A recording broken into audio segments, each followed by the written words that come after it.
Друзі, всіх радий бачити в сьогоднішньому вечорі. Сьогодні в нас така незвичайна зустріч. Вона трошечки відрізняється від наших загальних зустрічей по підприємницькій діяльності, по фінансам, по бізнесу. Сьогодні в нас такий творчий вечір. Okay, so Yuri just introducing what we're going to have tonight, and he says there is going to be something not usual. It's going to be a very interesting and creative evening.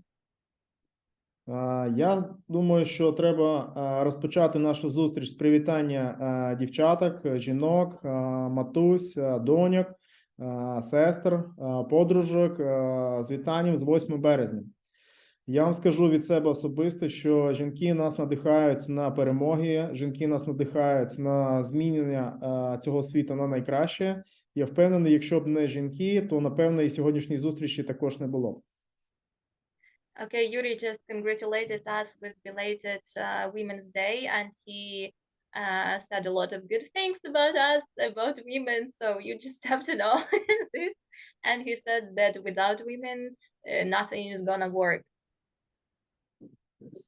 Я скажу, що сьогодні завдяки дуже особливої дівчинки, сьогодні відбувається така міжнародна наша зустріч. Еліна, я дуже дякую тобі за те, що ти є головним організатором цього заходу, за те, що ти знайшла можливість домовитись на таку зустріч разом з Аділом і разом зі мною, що ми змогли поєднати і час, і можливість, і що ми сьогодні змогли цю зустріч проводити. Тому, Еліна, тобі особисто дякую, і також за той переклад, який сьогодні буде відбуватися саме тобою. То дуже дякую тобі. На здоров'я, я дуже рада. Та So Adil, in shorts, he just told me thank you. Добре, друзі, в мене ще таке організаційне питання. Я вас дуже прошу, в кого є можливість, будь ласка, вмикайте камеру. Дуже складно вести діалог, коли є дуже такі чорні квадратики. І ти не розумієш, ти спілкуєшся з монітором або спілкуєшся з живими людьми. Тому я дуже прошу, в кого є можливість, вмикайте камеру.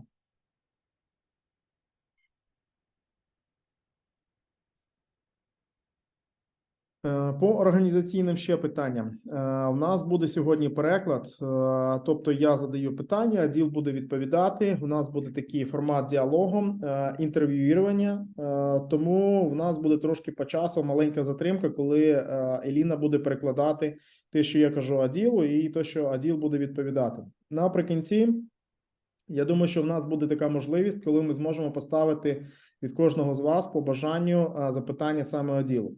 Тому, якщо у вас питання виникнуть по ходу зустрічі, ви можете наприкінці залишити питання і їх поставити особисто Аділу, якщо він не заперечує.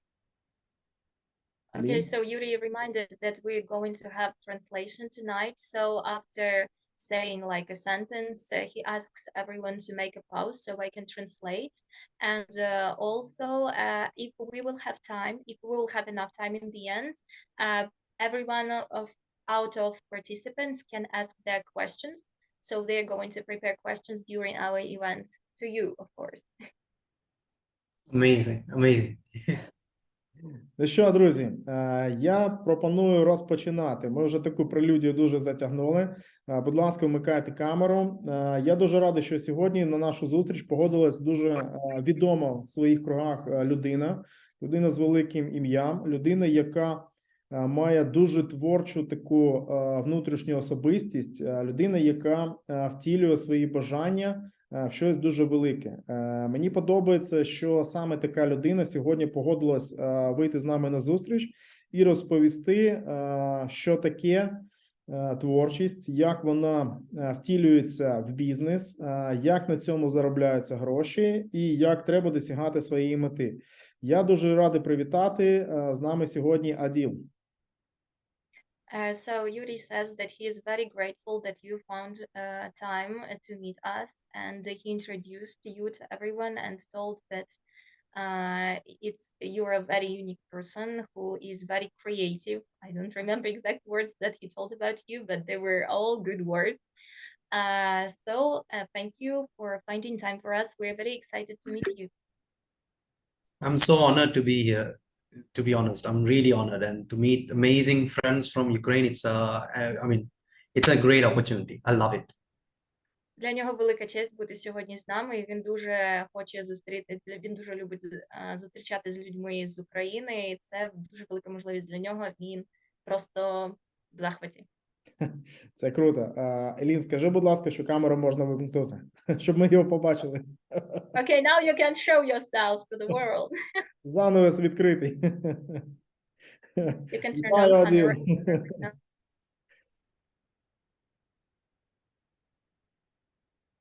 Дуже радий бачити, Аділ. Дуже дякую за те, що погодився сьогодні з нами зустрітися. Ну що, я пропоную розпочинати. Одразу буде головне питання, воно буде важке, воно буде таке з підковиркою. Я 100% знаю, що ти до цього не готувався. Це буде несподіванка для тебе. Adil, did you already turn on the camera, because I'm not sure if I can see you? Ви бачите, Adil? Can you guys see me? Oh yeah. Okay, right now you will have a pretty difficult and unexpected question, and you were not prepared for this. Oh, The first wow. question. То головне What's the питання, Еліна, задай, будь ласка, нехай Аділ трошечки розповість про себе, те, що він бажає розповісти, щоб ми трошечки познайомилися з ним як з особистістю, як з людиною, яка має сьогодні успіх, від чого це розпочиналося, і трошечки там історії про себе, як він сьогодні опинився на конференції в Zoom з підприємцями і ще й з Україною. Okay, Adil, Yuri asking you to tell a few words about yourself, about your biography in like short story, I mean, and how did you, how come you appeared here on this meeting with entrepreneurs from Ukraine? Just tell us a little bit about yourself. Okay. Well, About your I'm a personality. yeah. I'm a Sri Lankan. I live in Dubai for the last 10 years. З Шрі-Ланки. Я живу в Дубаях останні 8 років. I started music when I was 9 years old. Actually, I was a dancer, but unfortunately, I couldn't go with it. And now I'm a musician. Wait, give me some time. Я почав свою кар'єру в 9 років. Спочатку я був танцівником, але з тим не склалося. Yeah. So started my music industry when I was 9 years old, and then till 13, I was just jumping from every platform to platform, being a singer, songwriter, and yeah, I wanted to go with writing songs because I was really good at it. Він почав в 9 років, і до 13 років він стрибав з того, щоб бути співаком і щоб писати пісні. Він завжди дуже хотів писати пісні, тому що в нього дійсно це класно виходило.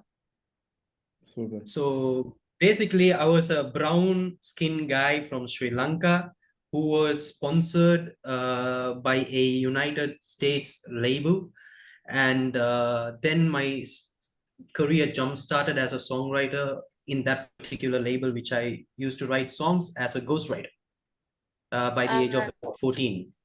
Він почав як ghostwriter зі Шрі-Ланки. Він сказав коричневошкірий. Його спонсорував штатів американський лейбл. I forgot your last sentence. At the age of 14, I started to write songs for this United States label in US. 13 років він почав писати пісні для того американського лейблу. Thank you. So from age 14 to 16, my career was as a songwriter. And when I was 17, I wanted to do something different in my career, just to change and see other fields, because music is a huge, large industry. And so I went. I need like less to translate into smaller sentences. Він почав з 14 до 16 років. Він займався тим, що написав пісні. Після цього він захотів уже досліджувати інші, скажімо так, сфери музичної діяльності. Yes. Okay, continue. So at the age of 17, I started doing broadcasting and learning to connect with other musicians internationally outside from US and Sri Lanka. Yeah. Тому він почав також пробувати стрімати і знайомитися, комунікувати з людьми, з музикантами з Шрі-Ланки. You said from Sri Lanka? Yeah, from US and Sri Lanka. Outside from those two countries, I wanted to see other countries. Із Америки. Одну секунду. Yeah. Where I end up in Live Me. Yeah.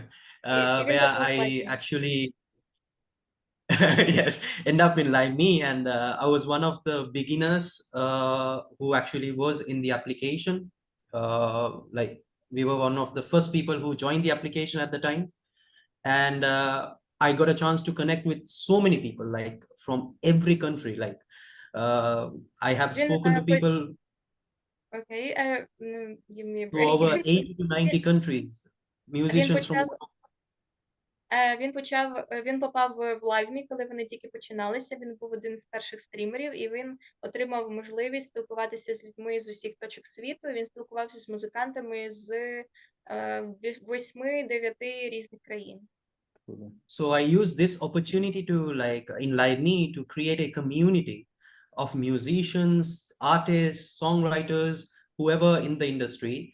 And then it actually gave me an opportunity to understand myself as a manager who can manage artists because of this particular community, because I used to work with them as a manager. Він скористався можливістю працювати з людьми з усього світу. Він зміг їх об'єднати і зміг дізнатися про себе, тобто зрозуміти себе, що він може зробити в цій індустрії. So I used LiveMe, the community, like for an example, if someone was a songwriter, I found them a singer, a vocalist, a musician, a producer, connected them together, and we started making music, putting out music, and we, yeah. Тому він, наприклад, якщо комусь потрібно було співак, або продюсер, або діджей, він об'єднував цих людей між собою і давав їм нові можливості.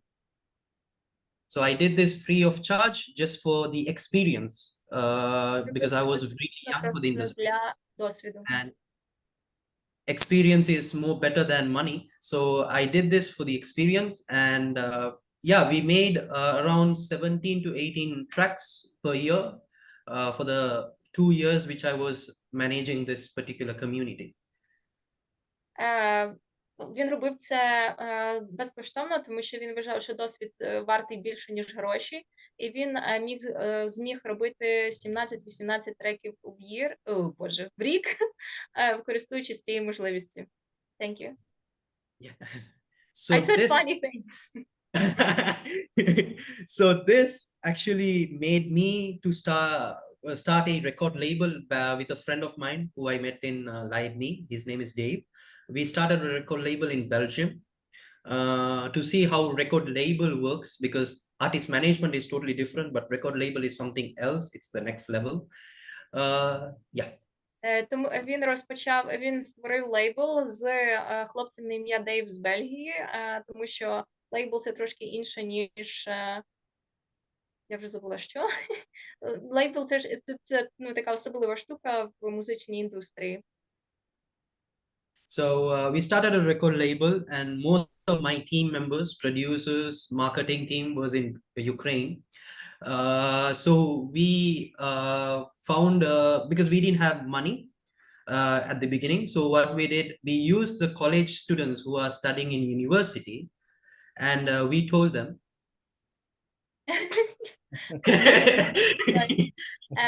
Вони не мали на той час грошей, тому вони використовували, на нього працювало багато продюсерів, саунд-продюсерів з України. На той час у них не було грошей, тому вони знаходили можливості, тобто співпрацьовували по бартеру, знаходили можливості, як зробити те, що їм потрібно. Yeah, so since we didn't have money, so we told them we can't pay you, but we can give you a portfolio for your we can give you work for your portfolio, so that you can show people that you did these particular projects, and we will give you and help you the projects of our friends, also so that you will have income from our friends, but you can sponsor us and be one of our team, and we will carry your logo, your name as royalty.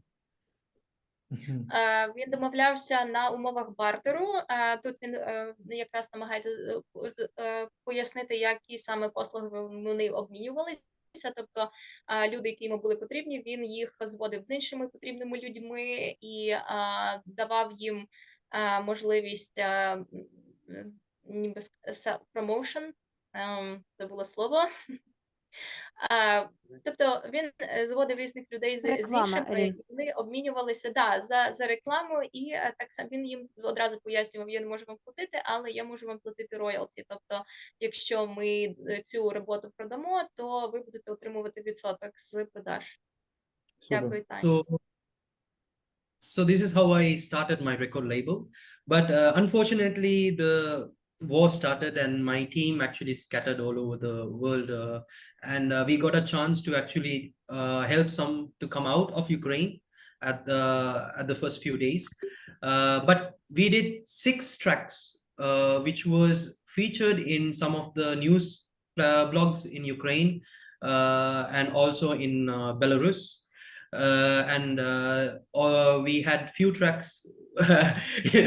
Oh, she said yes. I didn't say that. Він каже, що вони розпочали роботу лейбла, але тоді почалася війна, і в нього багато продюсерів було також з України, вони допомагали виїжджати, і вони встигли зробити 6 треків, але вони тим не менше були вже розповсюджені в Україні, деякі в Білорусі, тобто вони вже встигли почати роботу над цим. Yeah. So after the war, unfortunately, we have to shut down the record label. And now when I'm a freelancer, I started up a community in Dubai, and I am one of the artist managers to one of the best talented musicians and producers I have ever met, who has 20 to 30 years of experience in the industry. And yeah.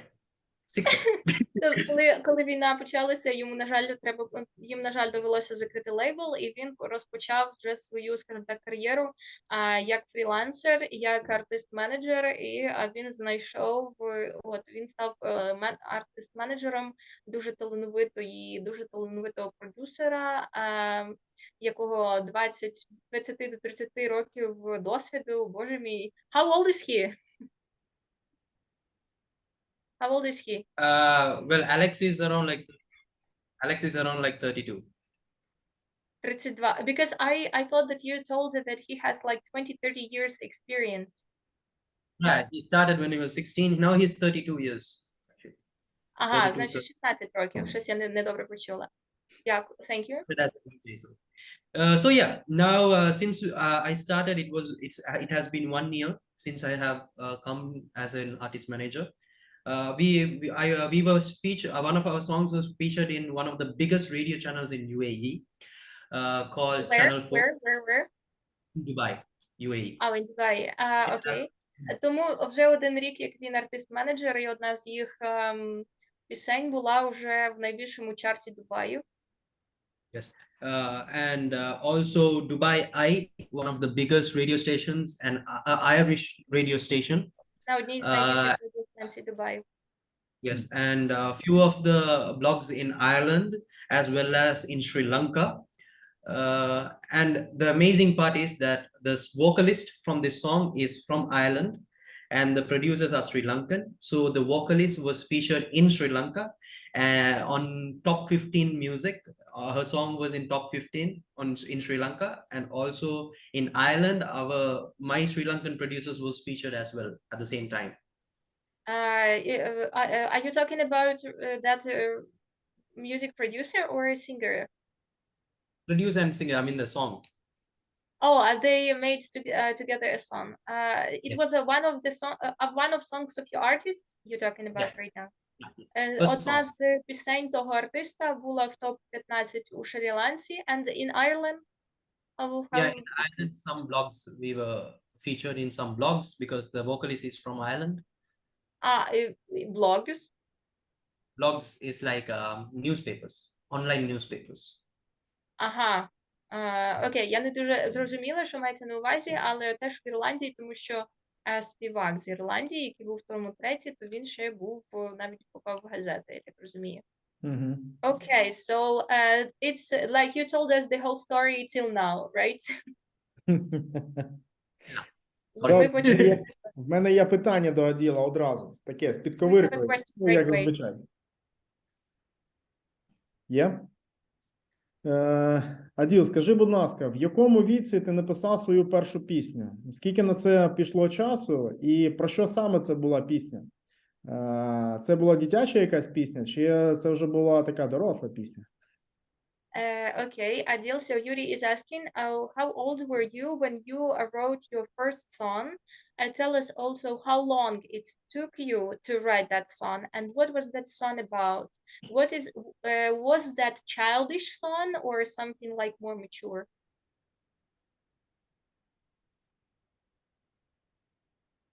My first song was when I was 10 years old, 9 years old. It was not a song. It was my first song was when I was 9 years old. It was not a song, actually. It was a poem, and it was 5 lines long. Він написав першу пісню в 9, і це була навіть не пісня, це був вірш, і в ньому було 5 строчок. Yeah. Continue. It was like, how you say, какашка. І вона була не очень. Зараз її пам'ятаєш чи ні? Do you remember it now? Oh yeah, I still remember perfectly. Він все ще пам'ятає цю пісню. Я думаю, що ми можемо, звичайно, попросити його заспівати цю пісню, але я думаю, що він не погодиться. Він каже, що то був вірш. So Yuri is saying that we would love to hear you singing that little song, but only if you agree to do that. I hope there's no cats around me. Він каже, що він співає як мертва кішка. I can read it. It's Він like може прочитати нам. It's like when the sun goes down, when the moon up high, you will feel the same again. I wish you and me live happily, do all we can to feel. I mean, yeah, that was the one. Це воно. Чи потрібний переклад? Звичайно. Okay, can you please repeat that line, one line, and give me a pause so I will translate, because I can't remember that all. Це ж історичний момент. Okay, this is a historical moment. Okay, start it again. And everybody's gonna watch this. Yes, everybody's going to watch this. Right? Tell me right away. Tell again. When the sun goes down. Коли сонце заходить. When the moon up high. І місяць піднімається. You will feel the same again. Ти будеш почуватися знову так само. I wish you and me. Я би хотів, щоб ти і я live happily. Жили щасливо. To do all we can to feel. Зробити усе, що ми можемо відчути. That's Amazing. That was not bad. You know, I cannot write better, I guess, so it's all right. В 9 років вже була вірш-пісня про любов? It was at 9 years old, you already wrote like a poem about love? Yeah, because 9 years old was the first time I saw my love of my life, I guess. So I saw her. It was actually a love letter to her. But, you know, we didn't have phones or email at the time. We don't have computers in Sri Lanka. Like at that time when I was 9, or nobody used it. So letters was the way we communicate, or chocolates, you know, like the 90s. В той час він згадує, що в них не було ще ні смартфонів, ні комп'ютерів, тому принаймні в Дубаях, коли йому було 9, вони, не в Дубаях, в Шрі-Ланці, коли йому було 9, вони не використовували, тому все, як вони могли комунікувати, це були листи і шоколадки. Клас. Yeah. Мені здалось, напевно, або Аділ почервонів, так? Did you blush?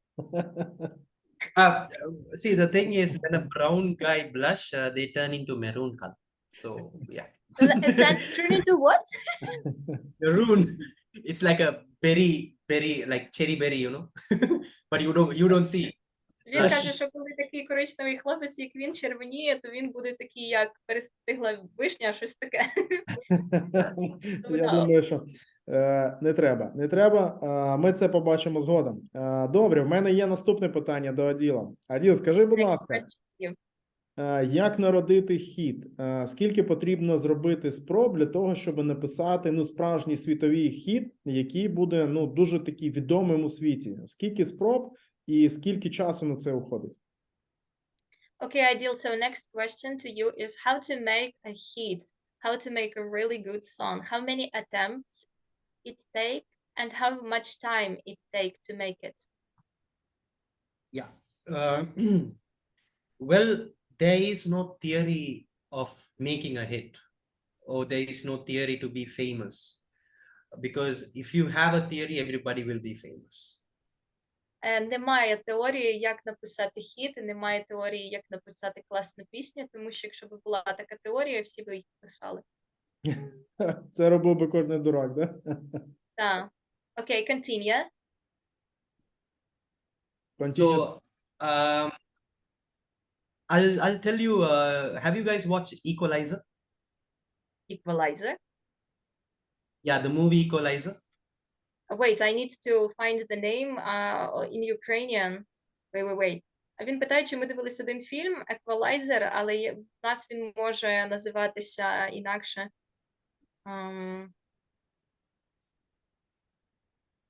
Denzel. What's that? What? So, there is an actor called Denzel Washington.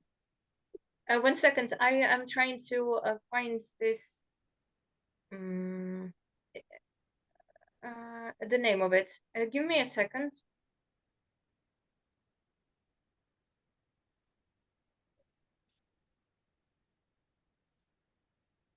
Праведник. Праведник. Okay, I translate. Oh, thank you. Oh, дякую, Саша. Ні, я не дивився. А можливо, дивився? We didn't watch. We don't remember. Okay, there's an actor called Denzel Washington. Denzel Washington told in an interview that everybody has a dream. My dream is music. Yeah. So to have a dream, you have to have goals. Only then you can achieve a dream.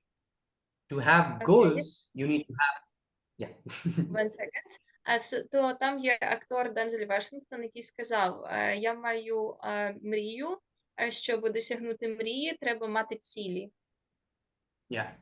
To have goals, you need to have discipline along with consistency. It's important.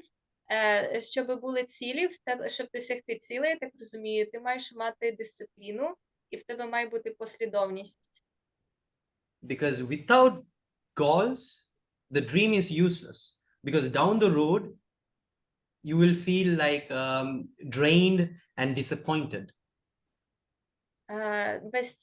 Без цілей мрія не має значення. Because down the road, what? Down means in the future, you will feel disappointed. Тому що ти будеш в майбутньому, ти можеш бути розчарований. So to achieve a goal, you need discipline along with consistency, because without discipline or without commitment, you can't start something. Without consistency. You mean to achieve goal? Yeah. You have to, щоб досягти своєї цілі, в тебе має бути дисципліна і послідовність. You said discipline and consistency. І зобов'язання. And so because without commitment, you can't start something. Without без зобов'язання ти не можеш почати нічого. Finish it. А без дисципліни ти цього не завершиш. It's such a complicated thought. Yeah, because if you want to start something, which is like music, you just have to start. You must not think to be famous, to earn money, because music comes from here, not from here. Okay. Щоб досягти цієї цілі, тобі все, що тобі потрібно, це почати. Ти не можеш намагатися ти не можеш поставити ціллю бути відомим, тому що музика – це те, що йде з серця, а не з голови. Окей, thank you. Continue. Добре, в мене є, ну як сказати, мені подобається, що Аділ промовляє це, не домовляючись з нами, тому що в нас спільнота підприємців, вектор груп, вона саме про ціль, про дисципліну, про досягнення своєї цілі, своєї мети життєвої. Yuri says that it's cool that you like didn't agree with us what to talk about, but you now you say it just like we think of it, because the vector group is about goals, is about discipline, is about achieving our goals. So that's cool that you kind of think alike with us. That's amazing. Круто. То в мене є питання саме до Аділа. Аділ, скажи, будь That's ласка, amazing. яка особиста твоя життєва ціль, да, до чого ти прагнеш, чого ти хочеш досягнути і що залишити, напевно, після свого життя? Який слід в історії хочеш залишити? Чи є така ціль? Adil, what is your goal for life? What do you try to achieve? What sign you want to live in history during your life? Do you have such goals? I want to, at the end of the day, I want to be free, like to be peace, not have much problems with the family. I mean, it's a small goal. I mean, it's not a career goal, but it is a life goal. That is what I want, not a career goal. На те, що він хоче почуватися вільним. You said free and what else? І не мати проблем з сім'єю. Це не є професійна ціль, але це є його ціль на життя. Okay, continue. Because I was a kid who saw money when I was growing up. I was a kid who had no money when I was like in my middles. Like my parents lost a lot of things. And I saw money. I was the richest guy and I was the most poor guy. Now I'm trying to be someone which I wanted to be for a very long time. So at the end of the day, what I want is to be free, to be peace, and to help people around me without any expectations. Він каже, що That's what I'm doing right now. Дитиною він бачив гроші, багато грошей, а коли він був вже, він сказав middle age, йому 26, здається, то навряд, тобто пізніше він вже, він відчув і бідність, він відчув і гроші, і тому зараз він хоче стати тим, ким він хоче бути, і він хоче почуватися вільним, почуватися в мирі. Здається, все переклала. Thank you, continue. Він сказав, що він хоче бути вільним і почуватися, от якби, спокій в серці, от мир, піс. Дякую. Дякую, Діма. Дякую. Я просто забуваю, що він сказав, поки доходить до перекладу. I just translated, and one of participants from our community, they helped me because I have troubles, to remember what you started with. Like you started with one thought, and I'm like archiving them all in my head, and then like I forget what you said. But that's all right. I think that most of people understand you. So, and just when I'm giving translation, I'm like clearing this all up totally. So that's cool. Did you перекладати не треба, да? Ні, чому? Я розумію, що декому That's the main thought actually. What? That's the main thought actually. No, we understood. I mean, that's the main thought. I mean, career goals. I'm just checking if you finished, Okay, great. That's a cool goal. We got you. Because normally my career, normally when I have career goals, I don't normally tell it to people. I make sure I do it before telling it. You know what I mean? Він каже, що коли в нього є кар'єрні цілі, то він зазвичай не говорить про них нікому. Він спочатку досягає їх, перед тим, як об'явити. I got you. Cool. То він суєверний? Люди, як сказати, суєверний, я забула. Він вірить в прикмети. Do you believe, я забула, як будуть прикмети, one second. Do I believe that, okay, if I tell it, it won't happen? Yeah, yeah. Do you understand Ukrainian? Yeah. I understood his expression. No, I don't believe in that. I don't believe in that. I believe in one thing, that I am manly about my words, which comes out of my mouth. If I make a promise to myself, I make sure that happens. I will make sure that happens no matter what. So if it's like career, I have to be 100% sure to tell it to people before I do it, because if I couldn't do it along the line, if I fail, then I will be happy, but I don't like the people to take it in a different way, because this world is full of people who look up to you. I have my cousins, my brothers, my sisters who look up to me. So I make sure that I do the right thing when something comes out of my mouth, you know. Тобто, узагальнюючи те, що він сказав, підсумовуючи, а він каже, що він не вірить ні в які прикмети, а просто він, коли він щось це пообіцяв, він має це зробити. Ну, він тим самим, якщо він щось вирішив, він не боїться, що він цього не зробить, бо він зробить все, щоб це зробити. Але якщо він вже говорить про це, він має бути на 100% впевненим, він може це зробити, щоб люди, які, скажімо так, розраховують на нього, не розчарувалися. Нам така людина треба в векторі. Якщо ви хочете додати, як Діма додав якісь кращі пояснення, то можете мені допомогти, бо не завжди в мене виходить швидко подумати, Ліна, як це є сказати. все добре, будь ласка. Якщо ми зараз будемо вмикатися, це буде дуже важко. В мене є приказка класна для Аділа. Я сподіваюся, що ти зможеш перекласти. Скажи саме для нього. Є класна приказка, вона мені подобається. Життєві принципи його мені дуже до вподоби. Сказав, зробив. Не казати зайвого. То приказка наступна. Поістині ловкий тот, хто скриває свою ловкость. Оця людина, напевно, саме така.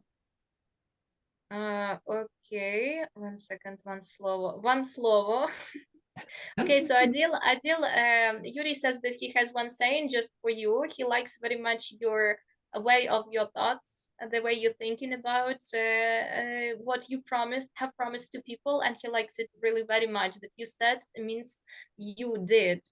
And he says that the most agility person is the one who is hiding his agility. Does it make sense for you? No? Okay.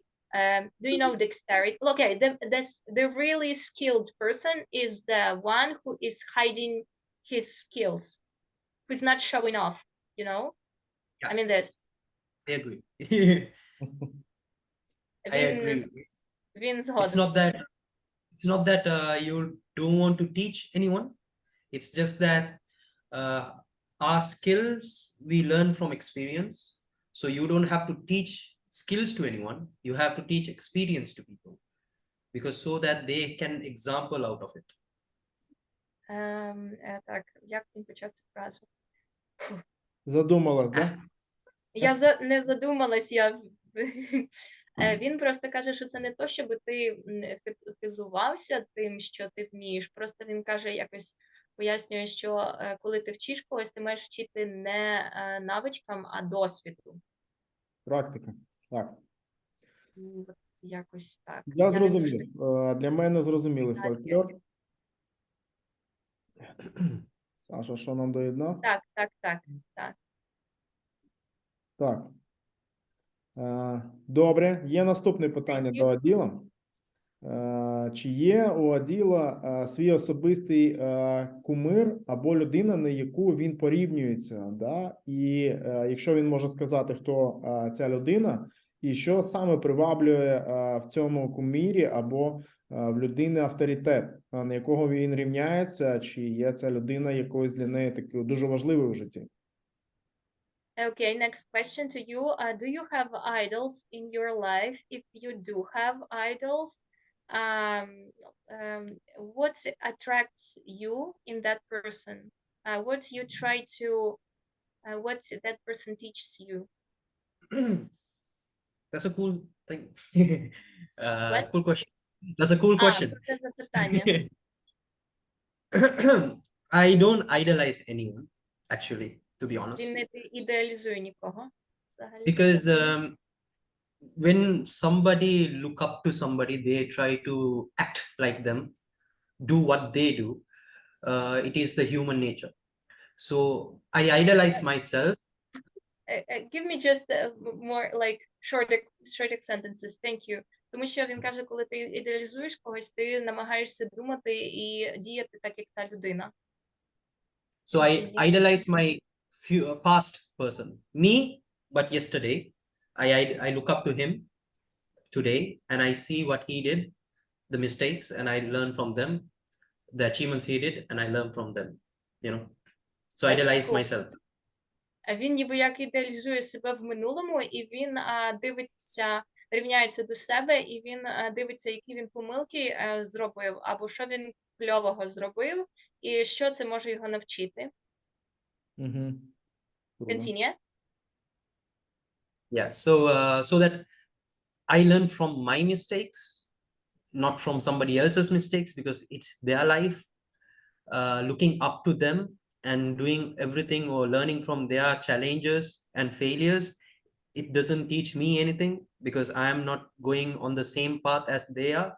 So idolizing and learning from myself, my past self, is actually good for the present me and future me, you know.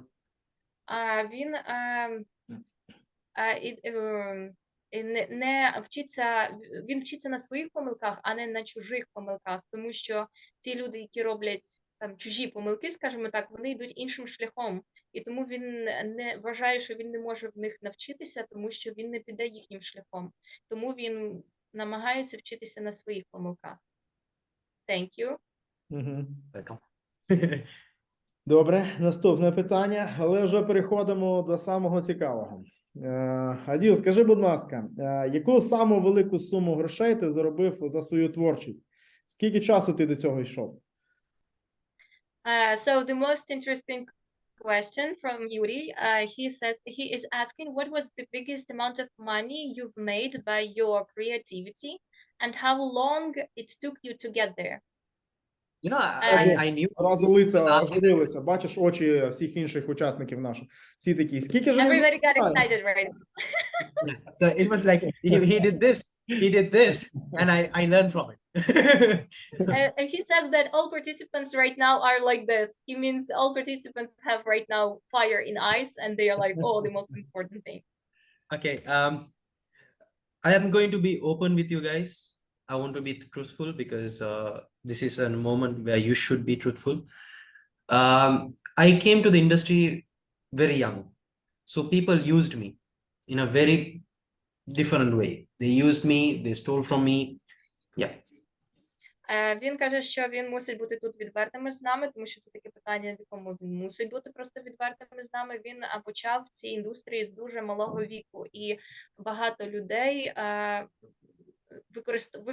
використовувало. Okay. So the most highest song which I have written has so much of views, but since I was a ghostwriter, it was one-time payment, which was like closely to 8,000. The highest, but there is more, which I'm not in a liability to say. I mean, I don't. I mean, so you mean the most you got for one song was 8,000, but they were much higher than that, but you cannot talk about that. I mean, Because there is much higher, but not in one go. Tuck, tuck, tuck, tuck, tuck. Broken into small amounts, and they give like, you know. I will Take a song and you give it to them. It takes you like 6 months, and in 6 months they break it into small amounts and they pay you. But at one go, Okay, but can you tell us, like, okay, so they break it in smaller amounts and pay you, but what is like the whole price for that? Like the whole amount? Like broke for pieces. It was 8K, you mean, or what? Yeah. Окей.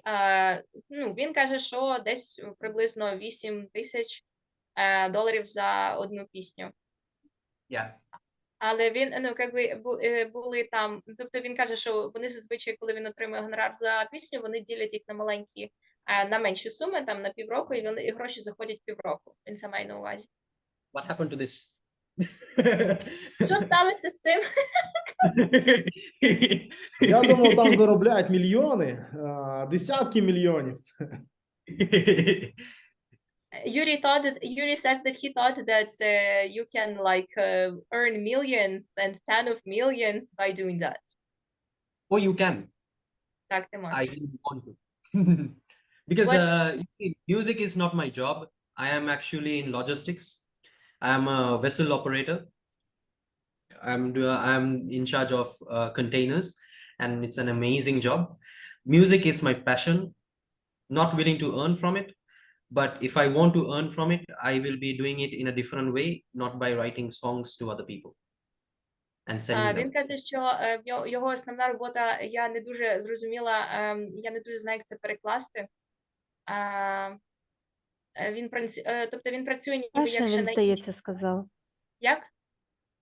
Здається, він сказав, що музика – це пристрасть моя, пешен, я Так, почула. так, він каже, що він, в принципі, його основна робота – це трошки інакше, він має класну роботу, але в музиці... Весел оператор. Весел оператор. Yes. Наскільки я розумію, це типа керівник баржі, тобто він займається контейнерами. Так, Like... так. Так, а музику він каже, що він робить, ну це більше як його натхнення, його Хобі. пристрасть. Да. Так, і якщо б він хотів заробляти тут гроші, він би робив це не написанням пісень. You said that if you would like to earn like more money by doing this, you wouldn't be writing songs? Yeah. Окей. Так, це теж. Writing songs for another person, yeah? You will do it in another Yes. way, yeah? Writing songs for another person, I won't do it. Yes, exactly. 100%. Діма Ну, можеш заговорив сказати, що ти робив. англійською. Добре, є наступне питання, дуже легке. Я думаю, що для Аділа це буде дуже легко. Коли б Аділ радив би починати діяльність написання пісень, музики, чи є вікові якісь різниці? Чи це треба починати з маличку, чи треба вже в такому свідомому віці? Як на його думку, коли треба починати? I almost said it in Ukrainian. And on your opinion, which age is good to start career in music? Are there any differences in ages? Like, what would you what advice you would give on this? Now it is one of the most competitive industries in the world than anything. Music. Зараз це одна з найбільш, господи, забула саме просте в світі слово, competitive. Найконкурентніша. Найконкурентніша, одна з найконкурентніших сфер в світі. Thank you. So, Yes. if you can handle the pressure and the comments from people, you know, or the critiques, then in any age is fine, to be honest. But if you can't handle it, I make sure that you learn about life and make sure learn about yourself before coming to the industry, because music is a industry. If you go up there, it is so much easier for you to come here in a second. One mistake is it's not like other industries. Okay, let me translate this. То він каже, що починати, в принципі, в музиці кар'єру можна в будь-якому віці. Головне, що потрібно, це бути готовим до критики і хейту. І якщо ти не готовий до цього, то ти можеш злетіти нагору і опинитися внизу в 1 секунду буквально. So, Може я чуть доповню? Там, так, будь ласка. Буквально дрібниці. Він сказав, що в цій сфері дуже багато тиску. Типа, дуже багато тиску, і якщо ти готовий зіштовхнутися і витримати цей тиск, хейт і тому подібні речі, тоді будь-який вік підходить. Ну, якщо ти не, ну, якщо для тебе це складно, то тобі потрібно перш за все зрозуміти, що таке життя, зрозуміти глибше, як воно працює, тому що в музиці ти можеш дуже швидко піднятися, ну або довго підніматися, але втратити все буквально за одну помилку ти можеш піти туди, де ти почав. Дуже дякую. Thank you very Це як в much. I любому have felt бізнесі. here. We say that Yuri says that it can happen with you in any kind of business. Okay, continue. Adil, Yes, continue, please. So yeah, I mean, if you see most of the artists who have started younger, like Justin Bieber, Miley Cyrus, Demi, so if you see their life, they were up there, and yeah, for many cases they couldn't handle the pressure because it's so much pressure, because so many cameras to your face. If you're getting famous, your life will be out there, and if you're a ghost like me, who are writing for other people but no name, we still have so much attack inside the industry, like political, like every other industry, which will bring you down. Tell me please once again whose names you said. Miley Cyrus and who else? Justin Bieber, Demi. Okay. Justin Bieber, Miley Cyrus and Demi. А він назвав їх, що от в них був той момент, що вони, я вже так дуже своїми словами, бо трошки змучена,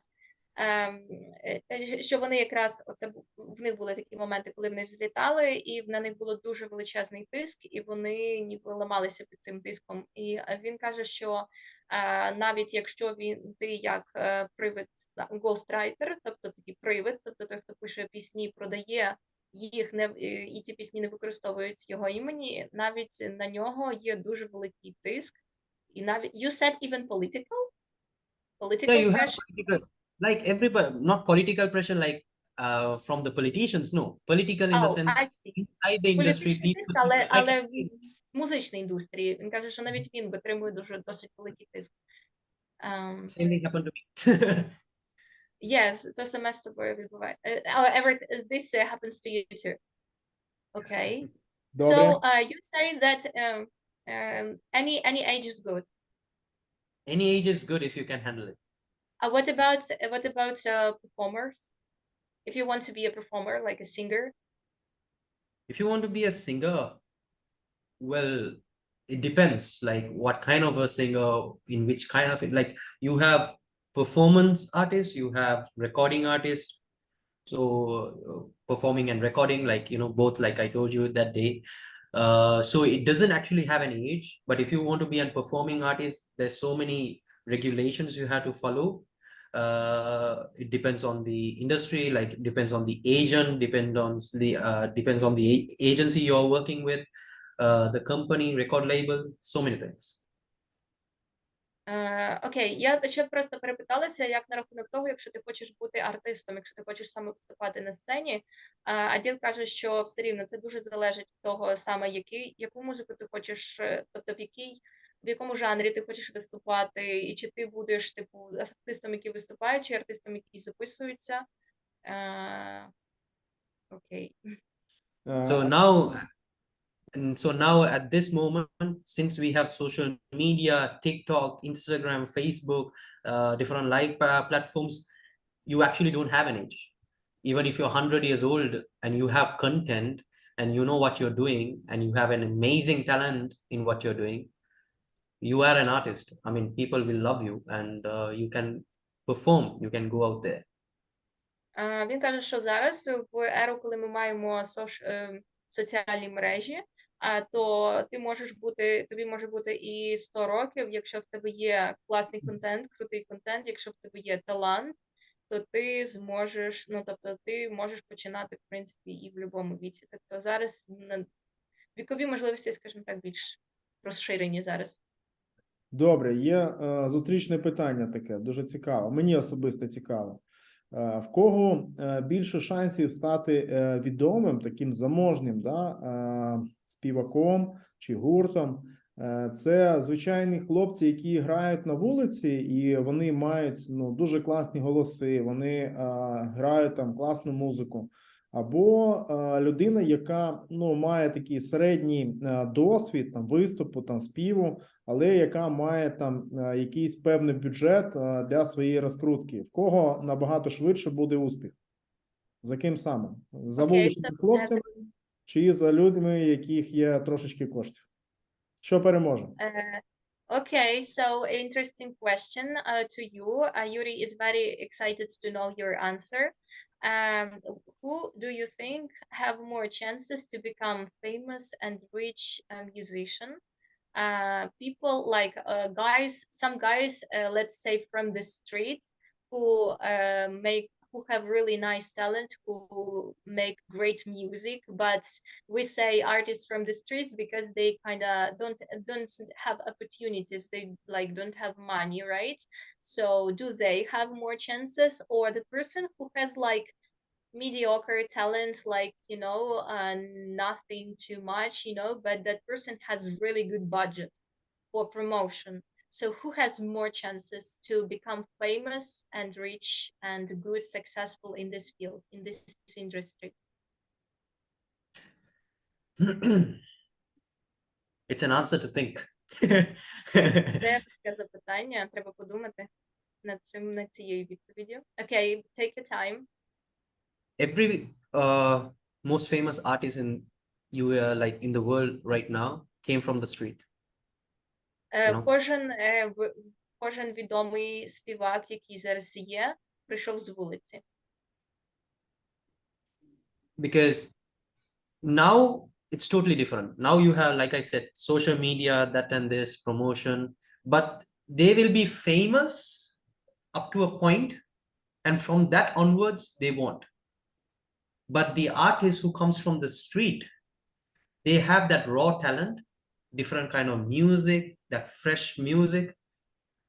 They can go on tours, they can sing live, they can do everything if they get like the opportunity. Because the person who actually has talent, one day they are gonna like try and never give up.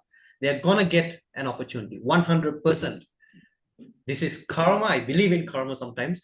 So this will happen. And when that happens, that person will never stop. But the person who has money and has the budget and has very mediocre talent, doesn't have talent at all, they'll go to a point. And after that point, they have no chance because they can't sing in a perform. If somebody give them a mic to sing live, what will they do? Have auto-tune in the middle of the road? Like, Okay, it's just thank you. Аділ каже, що Боже, зараз.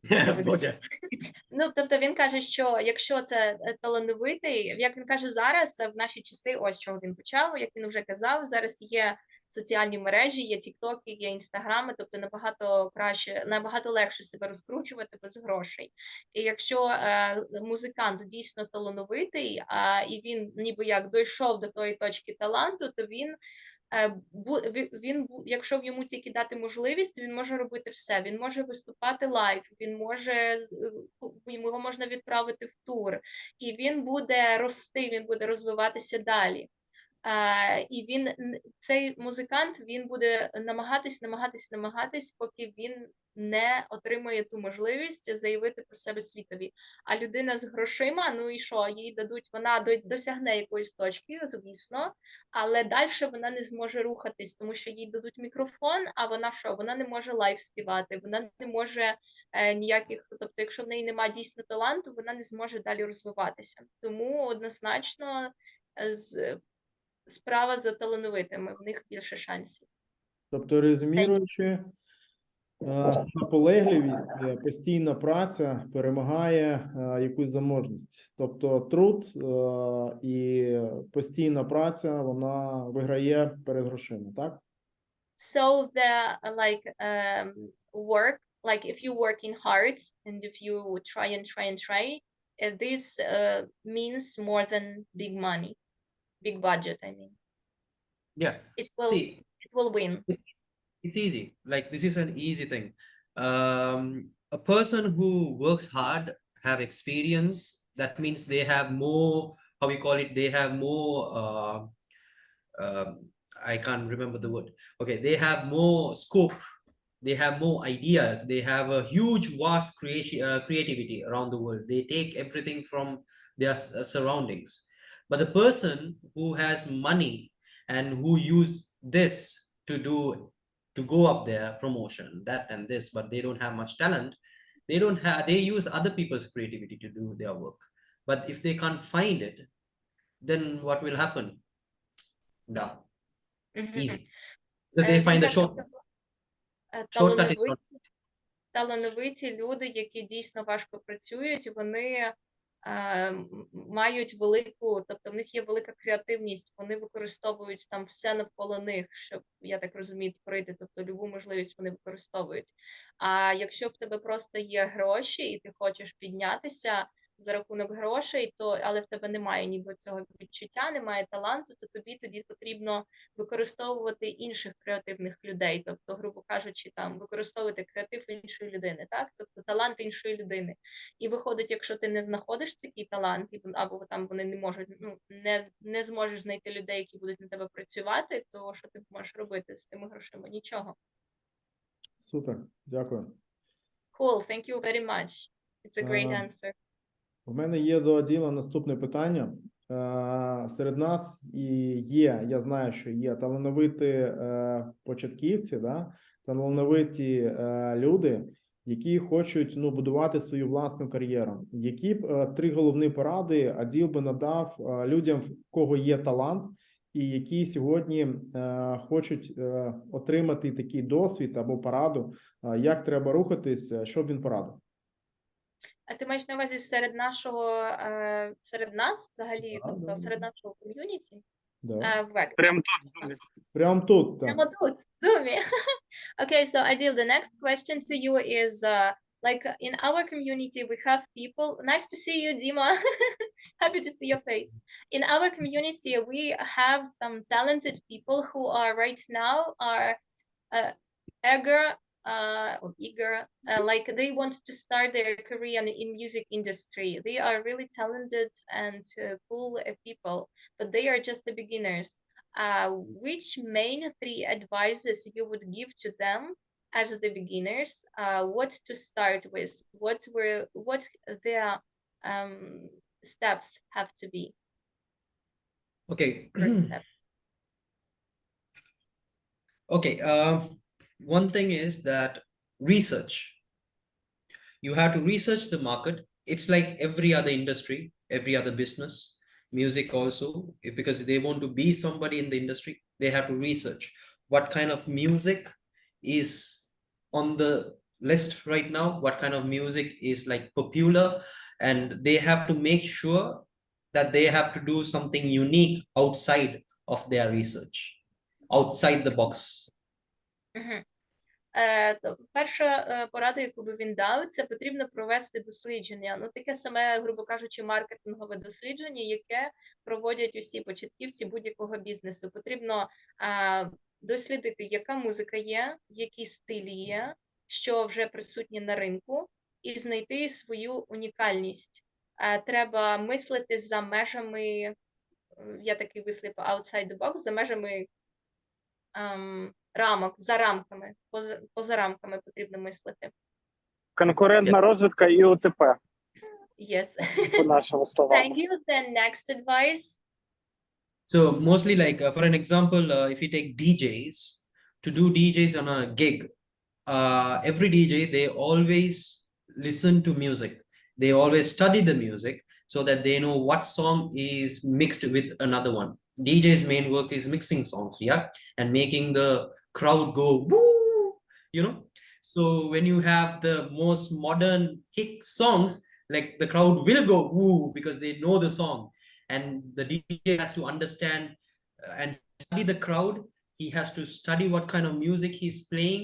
He has to have thousands and thousands of songs in his playlist so that he has to know what song will go with this. Because from the crowd, if you're in a party, somebody will come and say, bro, I need to play this song. And he's going to play that song, but he has to know, okay, this song will be mixed with the other one. So these 2 songs will go together, you know, because if the mix is bad, people will know. And the party is going like, you know, gone. Paka paka. Він каже, ну, наприклад, якщо ти діджей, то діджей досліджує дуже багато музики, він постійно має бути в темі, і в нього в плейлісті має бути просто тисячі пісень. І щоб люди двіжували, він має точно знати, що може заставити їх двіжувати. Тобто, наприклад, хтось може просто підійти з натовпу і сказати, а ну заграй таку пісню, то діджей вже має знати, якщо він заграє цю пісню, з якої він може це зміксувати, щоб було класно. Тобто, це як приклад до того першої поради, про яку він говорив, що потрібно досліджувати цей ринок. Okay, this is your first advice, right? Yes, and the second advice is constant practice. Train yourself, understand yourself, and train it. Like if you want to be a singer, sing 100 songs a day. If you want to be a writer, keep writing songs. If you want to be a musician or a producer, try produce music, like produce. Because when you do and practice yourself, like when you sing, your vocal stamina, the ability of your vocals will be out there, and you will hear, your ears will work, and you will understand, okay, this is my capacity, and this is where I have to achieve. This is what I have to achieve. And you want to be a songwriter, you just have to keep writing, because in here, there are so much dirty stuff, you know, so much, because I'm 23 years old, and I have so much problem in my life, you know, my work, stress, stuff like that. So this is not working the way I wanted when I'm 13 years old. So I have to make sure this has to be clear. So I have to keep writing, because I'm a songwriter. I have to keep writing and put all this kakashka to a paper. Easy, you know. So keep writing, clean this so that you get good songs, good thoughts, good love, emotions out there. When you practice, you know. Окей, thank you. Його наступна порада – це постійна практика. We love how you talk about this. Це постійна практика. Якщо ти хочеш бути співаком, співай 100 пісень на день, співай все підряд, співай дуже-дуже багато. Якщо ти хочеш бути продюсером, пиши музику, виписуйся, скажімо так, виписуй з себе ідеї, пробуй те, пробуй інше, пробуй постійно. Якщо ти сонграйтер, пишеш пісні, пиши багато. Тому що в тебе буде тоді вироблятися витривалість, і ти будеш розуміти, що там, не дуже зрозуміла ту ідею про місткість, там ти маєш зрозуміти, яка твоя місткість, тобто ти будеш дуже добре себе розуміти, і ти будеш дуже свобідно почуватися. І, наприклад, він як сонграйтер, і пораду, яку дам іншим сонграйтерам, це писати дуже багато. Він каже, от зараз йому 23 роки, в нього в голові ціла купа проблем, в нього в голові багато накопиченого, скажімо так. Він вже не такий, як він був 13 років, коли він просто сідав, і в нього була свіжа башка. Тобто, і для того, щоб цю всю гадость в себе в голови виписати, він має багато писати постійно, тобто віддавати, виписувати, відпускати це все. І коли в нього він це все випише, він каже, цю всю грязь з себе, тоді з нього насправді полізуть якісь круті речі. І тому те, що він дає другу пораду, це дуже багато практики. Thank you very much, Adil. Is there going to be a third advice? Yeah. Yes, one more advice. Be with the right crowd. What? Be with the right crowd, surrounded by the right people. Yes, because you see, I am a young guy, but my friends are all in their 30s, 28, 29, 30, all my friends. No young fellows, no one. Because when I'm hanging out with the right person, I say I'm hanging out with an engineer, aircraft engineer. Just to start a conversation with this person, I have to study aeronautical engineering and research about it so that I learn something new. You're hanging out with the right crowd who is more experienced than you. You have to come to his level, or at least try to come to his level. So you have to understand him and learn what he is good at. So you have a conversation there. So when you have a conversation, you learn something new. That's how I learn. I don't have a degree. I didn't go to college, you know, but I have so many, I can talk to anyone. I feel that I can talk to anyone because I know that, you know, I make sure that I know them and I know what they wanted to know and talk about.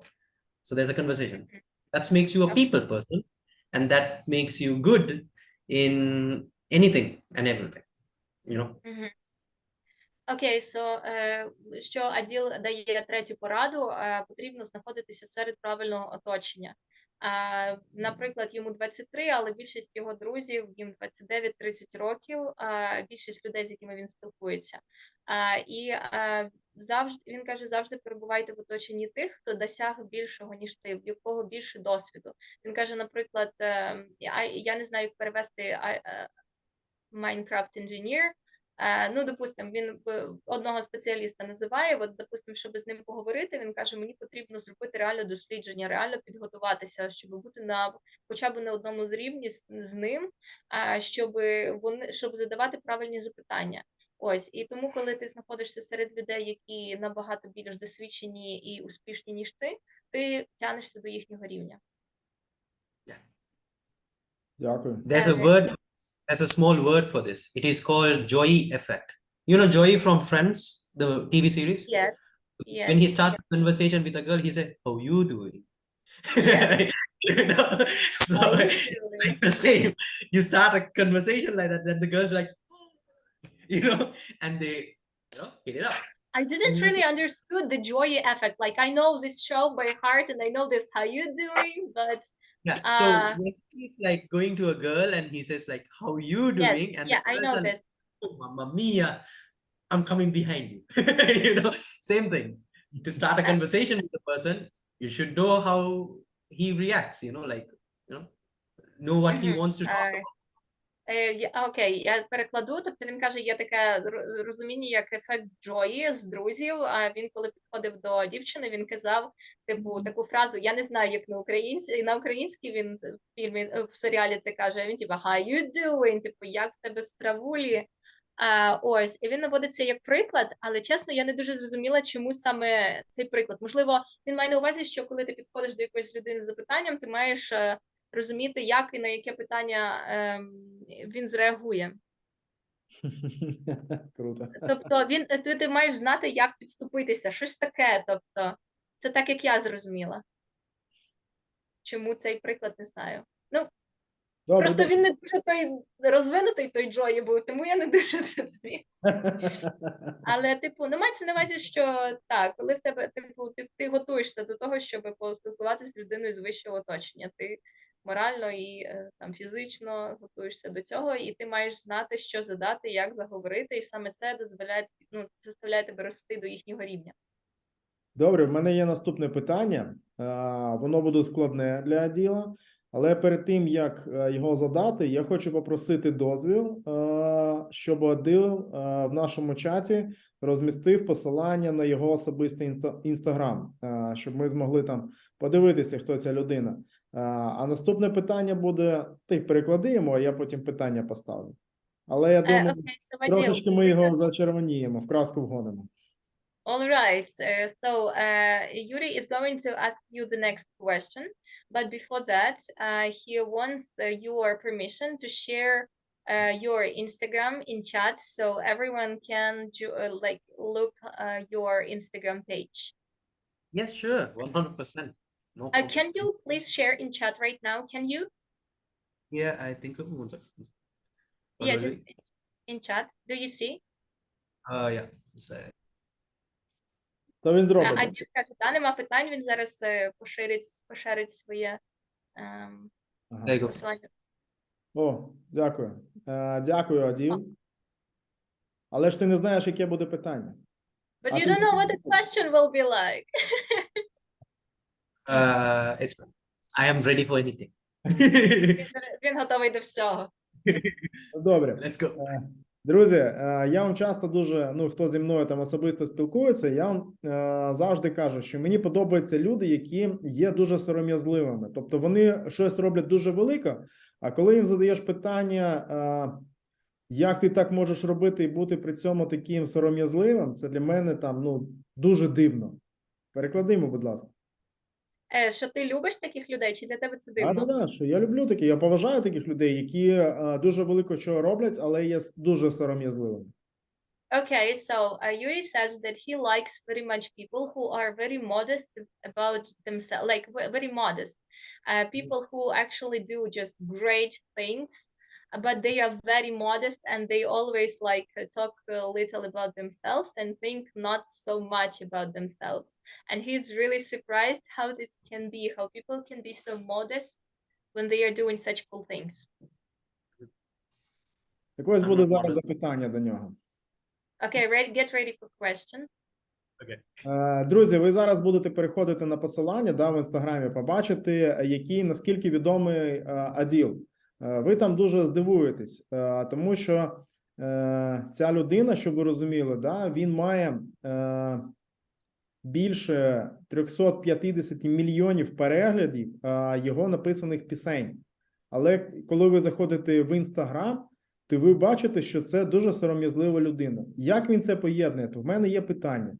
І питання наступне. Аділ, скажи, будь ласка, 350 мільйонів переглядів в Ютубі – це магія якась, або це вдача, або це наполегливий труд? І чому ти такий сором'язливий? Чому ти не кажеш, що, ну да, я щось можу в цьому житті? Oh, okay, so Adil, Yuri asked everyone to open your Instagram page.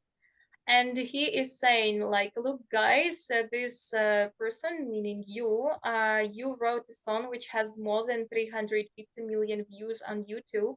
But when you open your when people open your Instagram, they can see that you are very modest. And so he is asking, like, how can you mix this in yourself? Like, you're doing such great things, but you're so modest.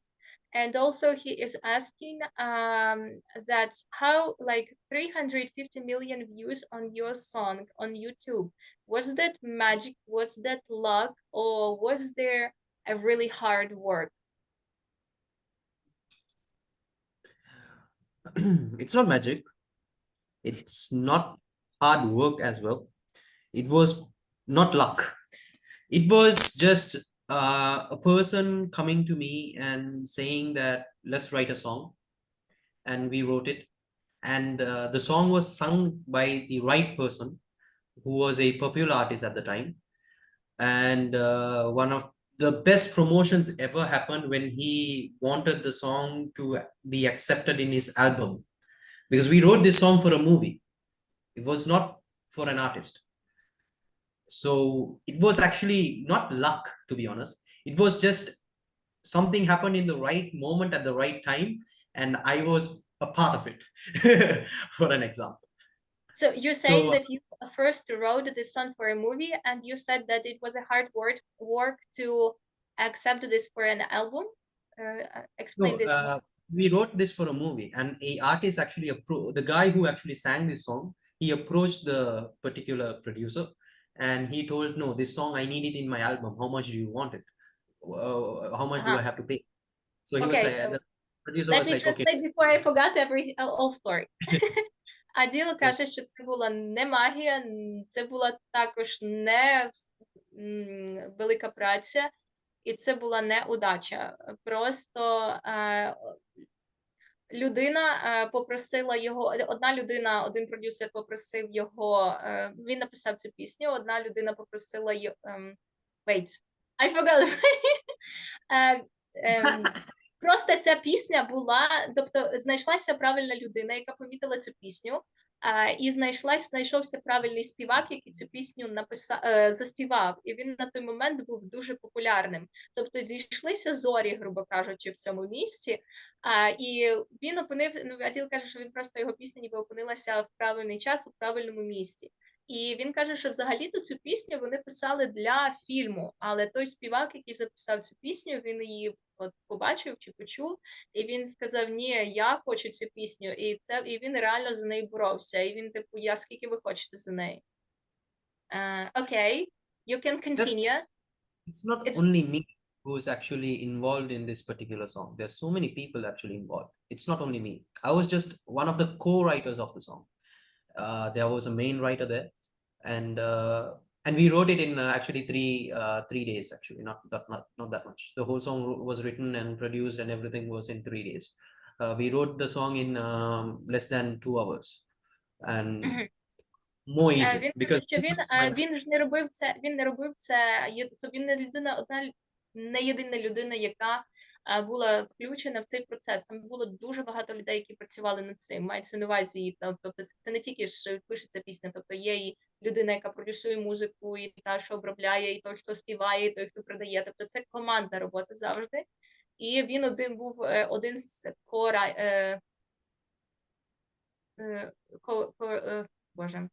один з авторів ніби. Він був один з авторів. Тобто це командна робота. Він не вважає це тільки своєю заслугою.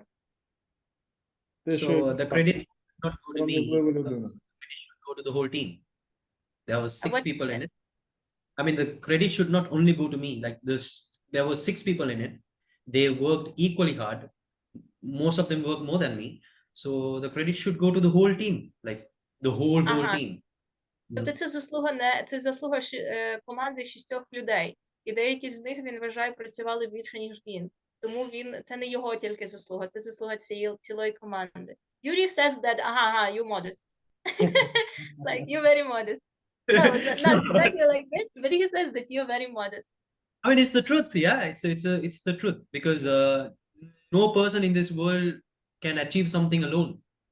They have to have some. That's a very great thought. Він каже, що це правда, тому що ніхто в цьому світі не може досягнути таку великої дійсно мети в одиночку. Even God has his angels. I mean. Навіть Бог має своїх агентів. Добре, якщо він не хоче по-хорошому, ми будемо ускладнювати запитання. То наступне важке запитання. Oh, angels, sorry. Агенти, а я сказала ангели, він сказав, я сказала агенти. Ну, агенти, ангели, так. Одне те саме. Еліна, переклади, будь ласка, що ми будемо ускладнювати питання, що стосується його сором'язливості, все одно ми почуємо справжню версію Аділа. Okay, so Yuri says that your questions are going to get more difficult, and despite your modest, he wants to hear real you. He wants to see real you.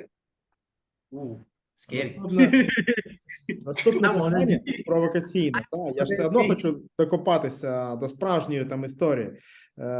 Я розумію, що Аділ там щось там розказує, але головне питання, щоб він відповів справжнє. Які він мав емоції, коли він дійсно побачив, що його пісня, яку він саме написав, має такий успіх?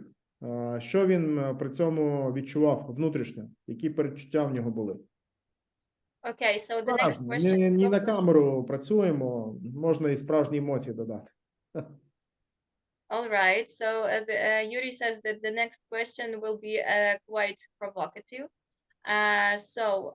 When you realized that the song you made, like partly made, let's say, is getting this big, like this popular, like when you realized you were part of what great thing, like when you saw this whole views and everything and understood that it's a really successful song, what emotions you felt at that time? Not for, like he says, not for record, just be yourself, like be truly yourself. I was on tears actually, because it was an emotion which a person can't explain. Because you're putting your heart and soul to something and you have an achievement out of it. And you see, this is a very funny story because I got to know that it is up there after 1 month, you know. After it had around 20 million views or 30 million views. So I was like, really? 20 million? No, you're joking. No. So I was like, oh shit. Oh my God. And I started crying. I couldn't tell people because as a ghost, you can't tell anything to people. So it was really effective. And I was really young at the time. you know, a playful guy who actually want to tell my achievements to the world, but you can't do it because of the, you know, agreements, you have signed papers and stuff like that. But it was the best emotion because I know to myself, and I proved myself, me, that I have done something. So the whole hard works for the 13 years I had, I mean, the 10 years I had at the time, I mean, it's there on screen. People are listening to it. People are happy, you know. Okay. I mean, people are singing, and it's an emotion I can't explain. It's the most beautiful thing I can, I mean, yeah, I mean. Я спеціально дала договорити до кінця, щоб повністю емоція відіграла. Зараз намагаюсь нічого не упустити. Він каже, що насправді він був в сльозах, коли дізнався про це. І він не одразу дізнався про те, що ця пісня реально стає популярною. Він дізнався десь вже через місяць, коли там вже було 20 мільйонів переглядів. І він такий, типу, та ви гоните, типу, фігня, та як, не може бути. Типу, він реально перевірив і каже, блядь, ніфіга собі, не може такого бути. Він каже, що він тоді реально, в нього сльози на очі виступили, і тому що це щось таке, що ти вкладаєш своє серце і свою душу, і він був досить ще тоді молодим, але йому було трошки, тобто йому хотілося розповісти, вау, це я зробив, це, типу, це то, що я вклав от себе частинку сюди, але він не міг про це говорити, тому що як гоустрайтер він не має права, тобто є певні домовленості, і коли він продає пісню, він не може потім кричати направо-наліво, що це я написав. Звісно, йому хотілося цього.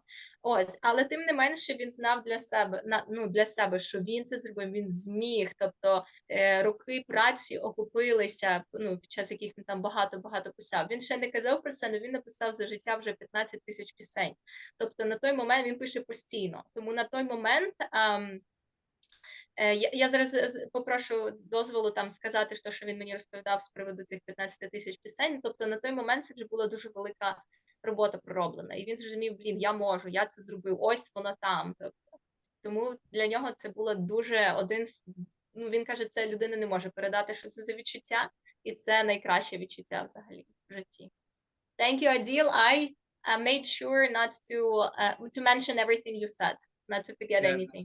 I'm just rethinking the time which that happened. I was like, the first thing comes to my head is like dancing on my bed, shaking my papa, like the normal thing, jumping up and down, Він сказав, що він зараз прокручує той момент у голові. Перша думка, яка мені прийшла в голову, це стрибнути на ліжко і танцювати, і трясти попою, як він каже. I mean, I was a small kid, it is like... How old you were? I was 18, yeah. Йому було 18, він ще був маленький.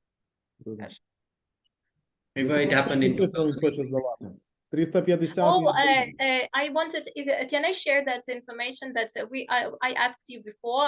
How many songs you have wrote, and you said that you have almost 15,000 songs, but it's like 200 of them are really good. Can I share this? Yeah, it's fine. Я запитала, чи можна. Тобто він каже, що він написав 15 тисяч пісень.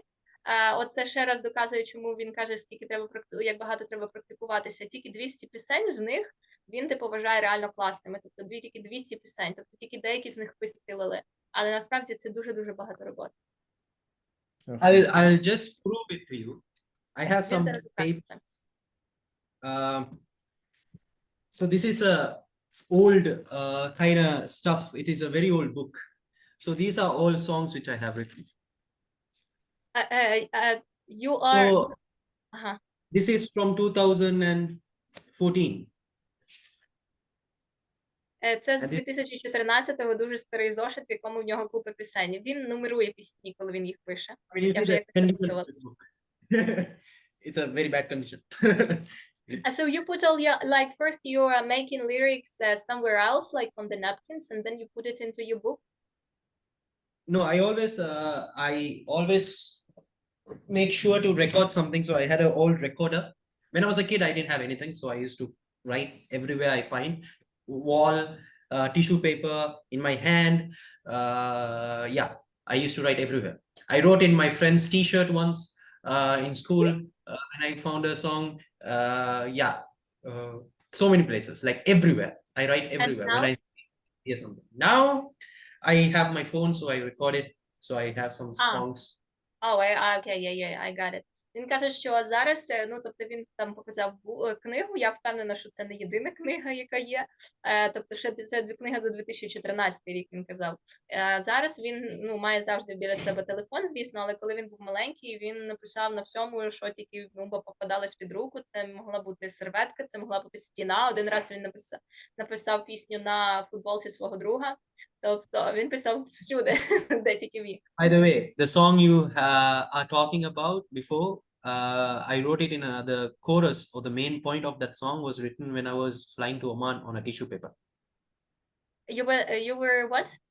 I wrote the song, the main part of the song, which is like the first verse. On tissue paper. On tissue paper while I was flying to Oman. Я не вловила, куди він летів, тобто він в літаку, ту пісню, про яку ми говорили, а приспів, ну, головну частину тієї пісні він написав на серветці, тобто на носовичку. Так. Поки він летів в іншу країну. Тобто тут вже як приспічить, так і пишеш. Він цей, як пісенний Мессі, да? You're like Messi in songwriting. I mean, there are so many talented people out there. I mean, Ed Sheeran, he writes everywhere.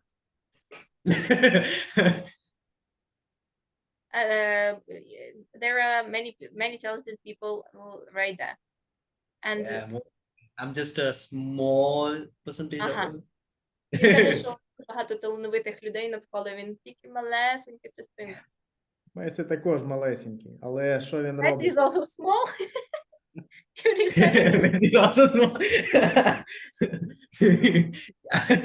Добре, Еліна, в мене є останнє, напевно, запитання, да, тому що ми і так вже стільки часу промовили. Дуже цікава співбесіда з Аділом. Ну, дуже талановита і дуже сором'язлива людина. Мені дуже подобається спілкуватися з ним. Але, напевно, я зроблю там останнє запитання і дам змогу там іншим учасникам поставити запитання. Okay, so Adil, there's going to be the last question from Yuri to you. He says that he is really enjoying the conversation with you, and he really likes how talented and at the same time how modest you are. And it's great to have this, to have a word with you. But like we already spent so much time, and we also want to give opportunity to other participants to ask their questions. So right now is going to be the last one. Це останнє запитання в мене. Як проходить його звичайний день? Що він робить? Чи є в нього така проблематика, як прокрастинація, що він щось не встигає, чи він з тим стикається? Або він цілий день десь там в Фейсбуці або в Інстаграмі, і тут думка прийшла, і він написав пісню. Як це виходить? Як це в нього відбувається? Okay, so Yuri is asking, tell us please, how is your day made? Like, do you have such thing as procrastination, for example? And like, or like, is it like this that you like work hard all day, or is it that you like was like sitting on phone, like doing nothing, like something meaningless, and then boom, you got a lyrics. So tell us about your day, how you spend your day, how do you like your work day, I guess. How will all this the questions are getting harder and the questions are getting harder. Okay.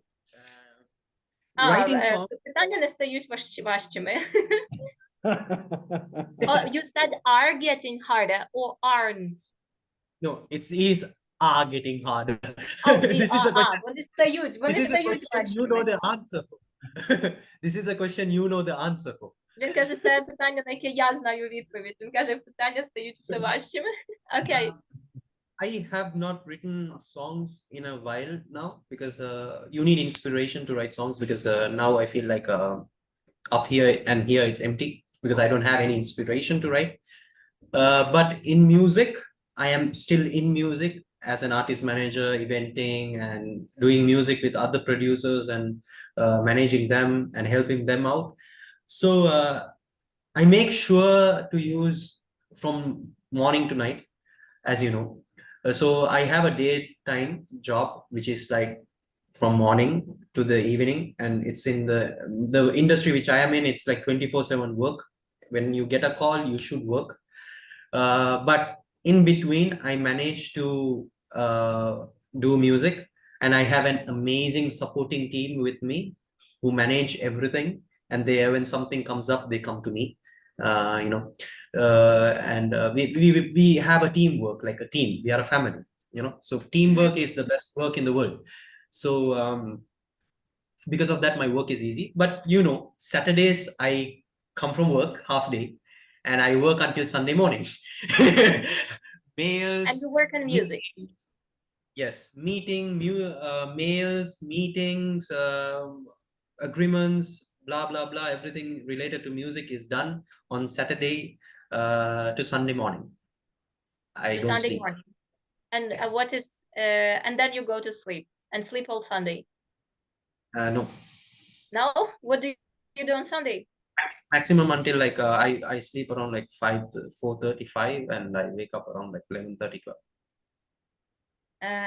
Well, okay, I'm gonna translate this. Він каже, що зараз, ну, на даний момент він трошки вже так давно не писав, тому що в нього є і зараз є основна робота, і плюс в нього є робота з командою. Тобто тут говориться про роботу саме в музичній індустрії. В нього є два артиста, якими він керує, і відповідно він постійно має вирішувати якісь питання по продакшену і по там організації цих всіх процесів.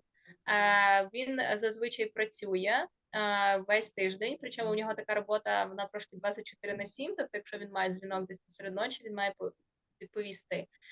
І зазвичай в день він спить, в будній день, я не знаю, я вже забула, чи він це сказав, але він каже, ти знаєш це, він спить десь приблизно 4 години, він встає щоранку в 4:30 і йде на роботу. І попри роботу, і попри робочий процес, він вирішує питання з музикантами, із продюсерами, із лейблами і так далі. І в суботу він приділяє, ну я так розумію, суботу і неділю, от я не дуже це вловила, він приділяє саме роботі над музикою. І зазвичай він в суботу ще може півдня працювати, а потім в нього починаються тільки зустрічі, які вже до музики відносяться. Він реально може мати десь приблизно 8 зізвонів або зустрічей, тобто це можуть бути і онлайн-дзвінки, і такі офлайн-зустрічі. Я знаю, що він зідзвонюється і зі Штатами, і з Європою, тобто і часто буває, що в нього там якийсь дзвінок дуже нерентабельний, скажімо так, для нього час. Ось, він мало спить. Еліна, два зустрічних питання одразу. Перше питання, як він в цей час вкладає особисте життя? І друге просте питання, чи він людина?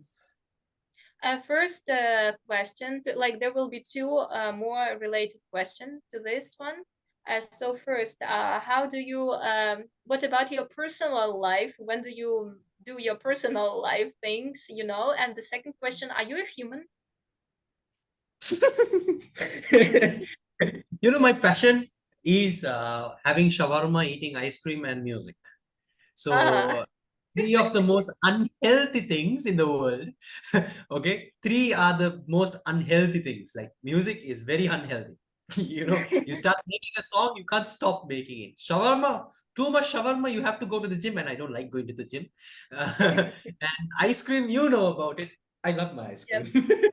Yep. So my personal life, I do it once a month. I take an off, and I make sure that off I do what I want to do. Month per month? Yeah, mostly. I mean, I do fun. I have fun with my friends, going out, stuff like that whenever I'm free. But you see, I think this age right now, which I am in, you have to use 100% out of it. Like, and when I'm 30 or 40, I may have to make sure about my health. I mean, obviously, I will not be healthy, like which I am if I do like this. But I make sure that I am healthy. I make sure that the correct precautions are taken When I'm tired, I know that I'm tired. When my body is unhealthy, I know that I'm unhealthy. And hell, I am a Sri Lankan, so we Sri Lankans are very strong in working. We are beach boys, you know. We live in the beach. Big boys. I see. Okay, let me Yes. translate this. Він каже, що він каже, там до мене звертайся, каже, ти знаєш, що мої три найбільших пристрасті – це шаурма, морозиво і музика. І ні одна з цих пристрастей, вона не є здоровою. Тобто вона не шкодить здоров'ю усі з них. Тобто шаурма шкодить, морозиво шкодить, і музика також шкодить. Тобто ти, коли в процесі написання якоїсь пісні або якогось проекту, ти ж не можеш зупинитись. Серйозно вам кажу, ти не можеш, я писала. От, ночами сидиш, і поки ти не зробиш, типу, ти не зможеш, ну, тобто це такий процес творчий, ти дійсно не можеш спинитися. А що він каже, що він вважає, що в його вік, йому 23, він вважає, що цей вік він має використати на 100%. Тому що коли йому буде 30, я так розумію, він має на увазі, що в нього буде вже менше енергії, тобто він вже буде десь там задумуватись, звісно, про своє здоров'я. Але зараз він хоче повністю віддати себе роботі. Ну, він, звісно, каже, я, звісно, слідкую все рівно за здоров'ям, коли я втомлений, то я розумію, що я втомлений, я так розумію, що він тоді робить свій якийсь брейк. Але загалом, ну, він тусить з друзями, все рівно умудряється тусити з друзями, і раз у місяць він бере вихідний, і тоді він робить те, що він хоче. Ось, чи я все договорила про шаурму? Він ще сказав, що він зі Шрі-Ланки, і він, типу, біч-бой, це означає, що він, типу, ніби як хлопець, як це, дитина пляжу, щось таке, що вони дуже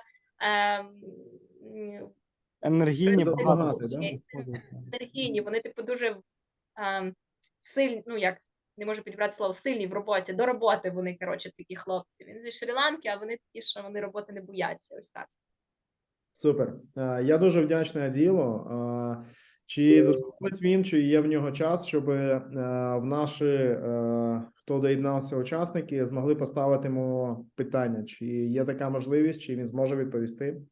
Але за перелік запитань я гарантію ж не беру, ти ж розумієш. Які можуть бути питання? Okay, so Adil, Yuri is very grateful to all your answers. Thank you very much. And Yuri is asking if if we can let other participants ask you questions, but at the same time, Yuri cannot guarantee how many questions they may have and which questions they will have. Like, I mean, do you still have time for us? Have the opportunity. Let's go. Let's go. Давайте, Друзі, будь погнали. ласка, давайте по одному. Так, хто першу руку підняв, там перша була Ліля, потім ми Сашку дамо можливість і Юлії. То давайте по черзі, будь ласка. Ліля. Hello, Adil. Hello.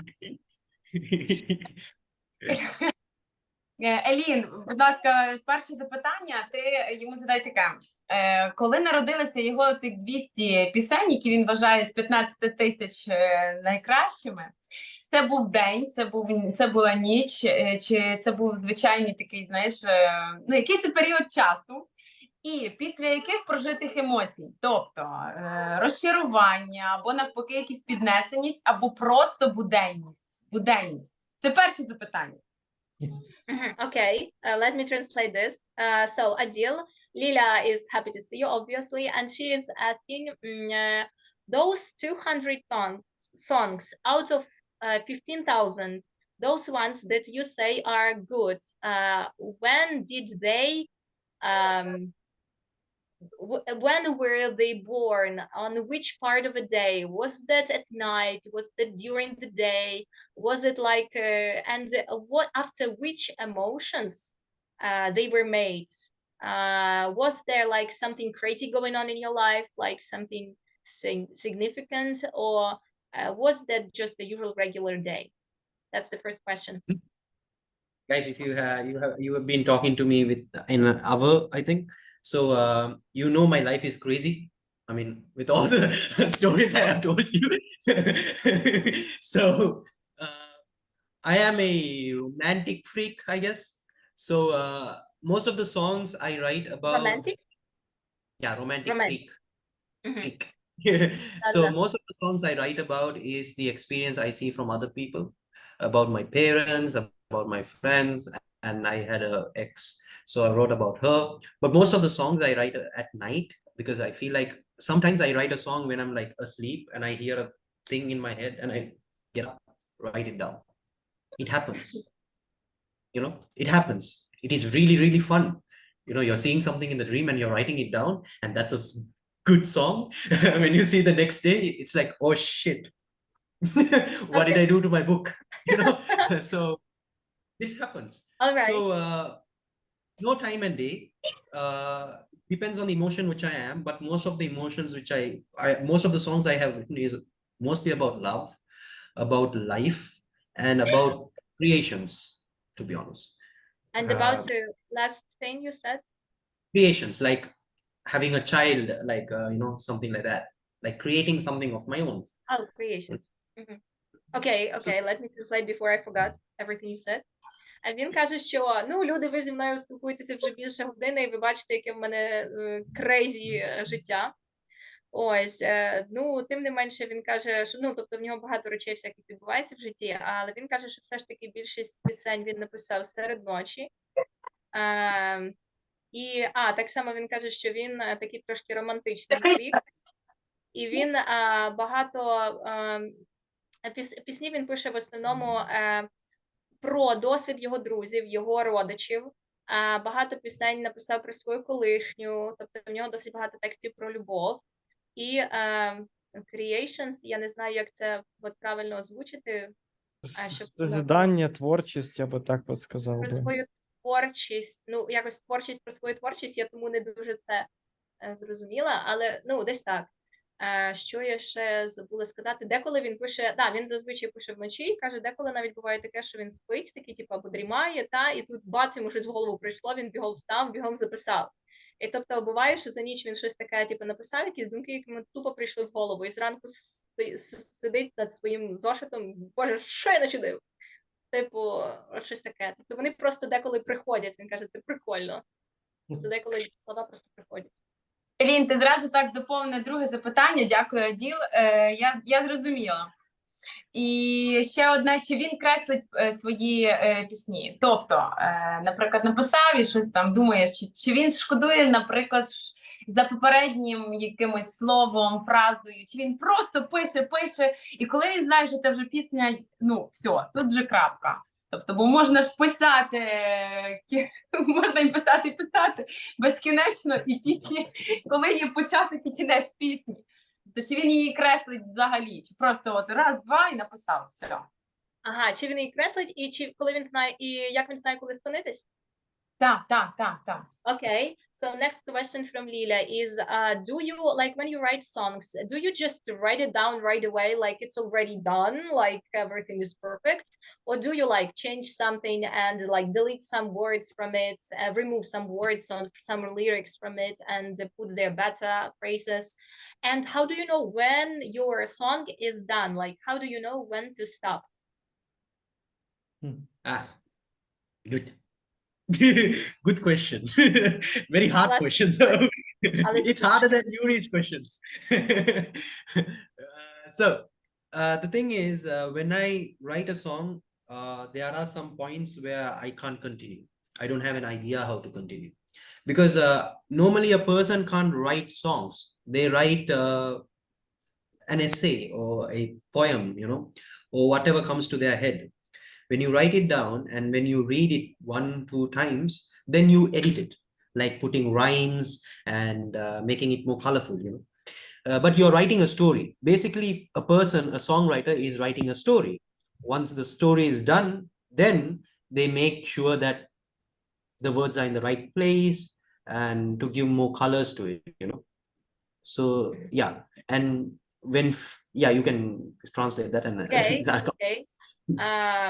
Він каже, що коли ти пишеш пісню, ти ніби як не одразу пишеш пісню, зазвичай це ти пишеш те, що приходить тобі в голову, але це більше спочатку виглядає як есе або якась там, ну, там поема, якесь таке. І потім, коли ти виклав, це має бути історія завжди, і коли ти виклав цю історію на папір, тоді вже повертаєшся назад, і ти дивишся, як додати рими, як додати, тобто ти вже тоді додаєш риму, додаєш кольорів, щось там фіксиш, щось там міняєш. Ну і каже, що деколи буває таке, що він просто там не знає, як продовжити, не знає, як закінчити. От деколи теж буває такий ступор. Щось написав, а далі не йде. Круто. Ох, як моя змотивувалася. Аділ. Okay, she's like you can see her emotions. She's excited about your answers. Thank you very much. Спасибо. Дякую. Переходимо you. до наступного питання. Олександр. Hello, Adil. So Hello. my question is, if you would like to make big money on music, so what would you do? Basically, I won't go for songwriting. Well, in music, there's so many things, but I will actually go for mixing, mastering, and production if I want to learn something and earn money, because you have very less producers in the world. There's so Really? much vocalists, there's so much songwriters, but very less producers, like really less. Good producers. Person who can mix and master a song. I mean, in Dubai, mixing and mastering cost around like $1,000 for a song, you know, and people who mix and master have studios. So I will start my own studio because it is very good business to start, especially in a country like Dubai. You know, I don't know about other countries, but production and having a studio gives you money, perfect money. Окей, тобто Саша запитав, якщо б ти дійсно хотів заробляти великі гроші в цьому бізнесі, з чого ти почав? І Аділ каже, ну я би точно не писав пісні, а я би займався мастерингом, міксингом і продакшеном. Тому що він каже, що я була здивована, що насправді дуже мало в світі хороших музичних продюсерів. І дуже мало хороших. Їх в принципі мало і дуже мало хороших. Тому він би займався цим. Наприклад, міксинг і мастеринг в Дубаях, він коштує $1000, тобто одної пісні. Що це таке є? Тобто, коли продюсер він пише музику, він пише, тобто він в програмі прописує кожен звук. Ці звуки, це вони можуть бути там 50 різних звуків, 100 різних звуків. А що робить міксинг і мастеринг? Він підкручує голос на кожному звуці, він додає і забирає певні частоти з кожного звуку, так, щоб всі звуки мали місце. Тобто він робить цей трек, скажімо так, слухабельним, щоб він був достатньо голосним, щоб ми чули кожен звук.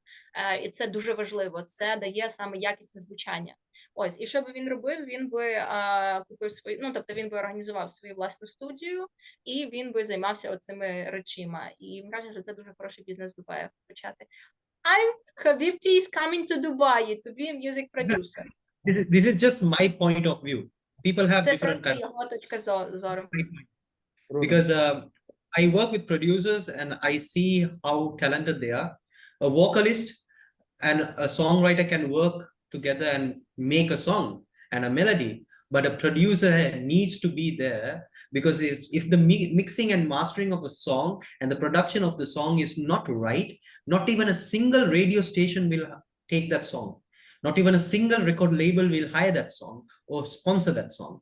People will not listen to that song because everything has to be clear, and that creativity comes out of that production. You see all these reverbs, backup singers, and these beautiful butterfly noises. It's that creation of a producer. So the producer is up there. I always respect if somebody is a producer, and I always respect him because he's one of the most creative person in the world. Nobody like, Okay. he's like God.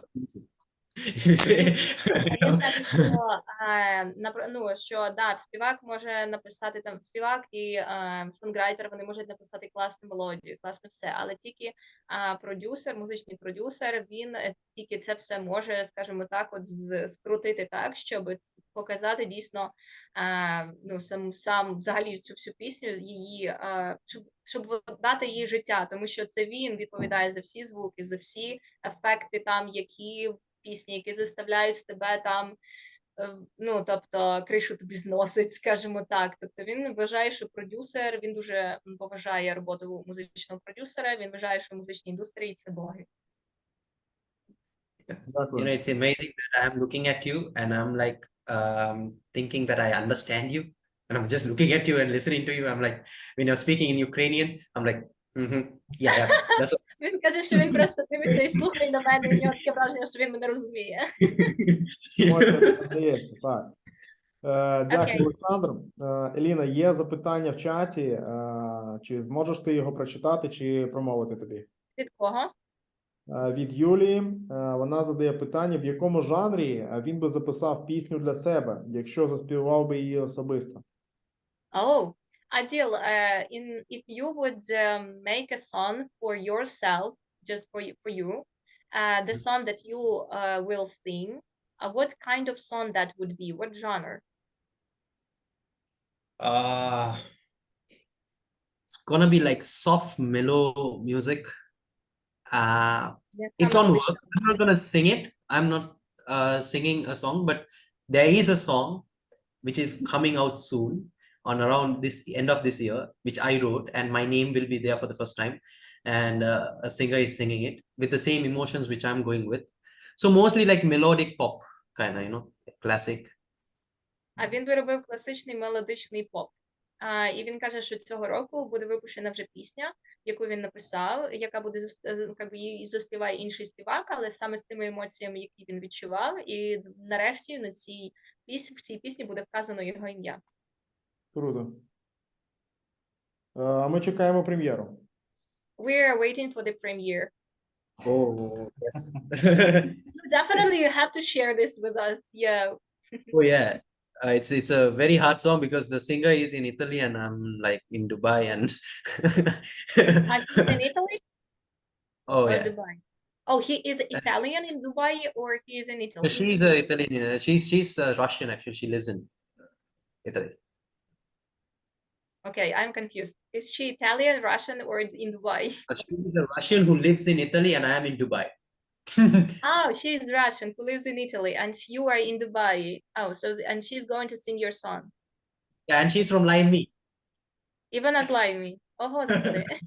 Окей, тобто він каже, що дівчина, яка буде співати його пісню, їм зараз, ну, трошки важко, звісно, записати, тому що вона росіянка, яка живе в Італії, а він в Дубаях. Тобто в цьому є трошки.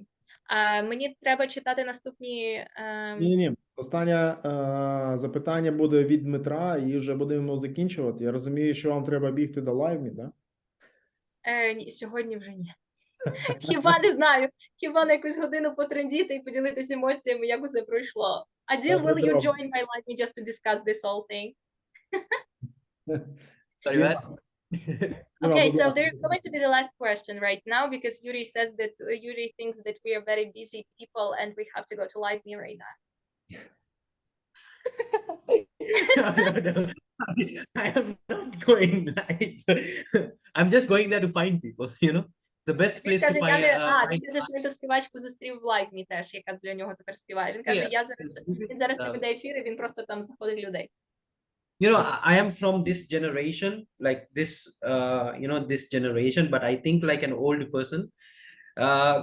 People nowadays, the kids nowadays, I call everybody kids even though they're 30 because I feel like that. Kids nowadays, they see the followers on your Instagram and Facebook before they talk to a person. But I feel like Limey is a place you're randomly going to a broadcast and talking to them and having a conversation and making them trust you so that you can have a connection and I can get to know people. And then I know whether they are true musicians and I ask them, do you want an opportunity? Because they know me through that because I'm having a conversation. But in Instagram and Facebook, when I send a DM to them or a message, they see my followers first before they chat with me. You know? Мгм. Він каже, що зараз просто в наш час люди, усі діти, він каже, що він називає всіх дітьми, навіть якщо їм 30 років, вони судять по людині по кількості її підписників в Інстаграмі або в Фейсбуці. Тому йому подобається платформа Live.Me більше, тому що він зустрічає там, рандомно заходить в ефір знаходить там талановитих людей, і він має можливість з ними розв'язати бесіду, і відповідно вже тоді, коли тобто вони йому він може викликати довіру таким чином, тому що він має ніби як може поспілкуватися з людиною, і він тоді вже робить пропозиції. Якщо б він писав це просто в Інстаграм, то люди би спочатку дивились на кількість його підписників, і було б набагато важче зав'язати розмову. А чому ухилився від відповіді? Ні, все добре. It's not just one or two person. I made А я music. забула вже, яке питання було. I found my whole team in my record label from Live.Me. I found musicians who the song which is out right now, Sanda Garupe, she was in Voice when she was in like 2020 or 2019. She was from Live.Me. Rochelle Dow, she's one of the best, like one of the good singers from Ukraine. I met her from Live.Me. I met so many people from Live.Me who I have worked with, and the song is out there. I mean, I don't like give a promise and I will like, okay, bye, paka paka, I'm going on. No. Start working, finish it. I mean, your example, soon you're gonna be Sri Lankan song, you know. So that's okay, let me translate. Yeah. Він на то питання вже відповів пісні для себе. Він каже, що просто реально він в Live.Me зустрів усіх, які зараз працюють, з якими він робив лейбл, з якими він зараз працює, усіх артистів, і їхні пісні вже, він каже, там, тобто вони вже випущені. І він каже, і він каже, що я, коли там роблю пропозицію, ми починаємо працювати, я не пропадаю. Тобто я дійсно довожу це до кінця, він каже, що я вон приклад. Супер. Дмитро, давай питання. Okay. I have brother. He has band. Right now he is in the Zoom, but whatever. As for me, he is very talented singer, and like I'm sure that a lot of people have some talented friends who can sing, who can create a band. But how I can support like my brother if I don't have voice or like a lot of money, but how I can support my relatives or how another people, maybe how you can, like if you be on my place, can support some friends or relatives who you sure that make talent and want to express their emotions in songs. How old is your brother? 23. 23, same age as me. Perfect. Yeah. So one thing I notice is that when you're a brother, you have so much in your shoulders. Yeah.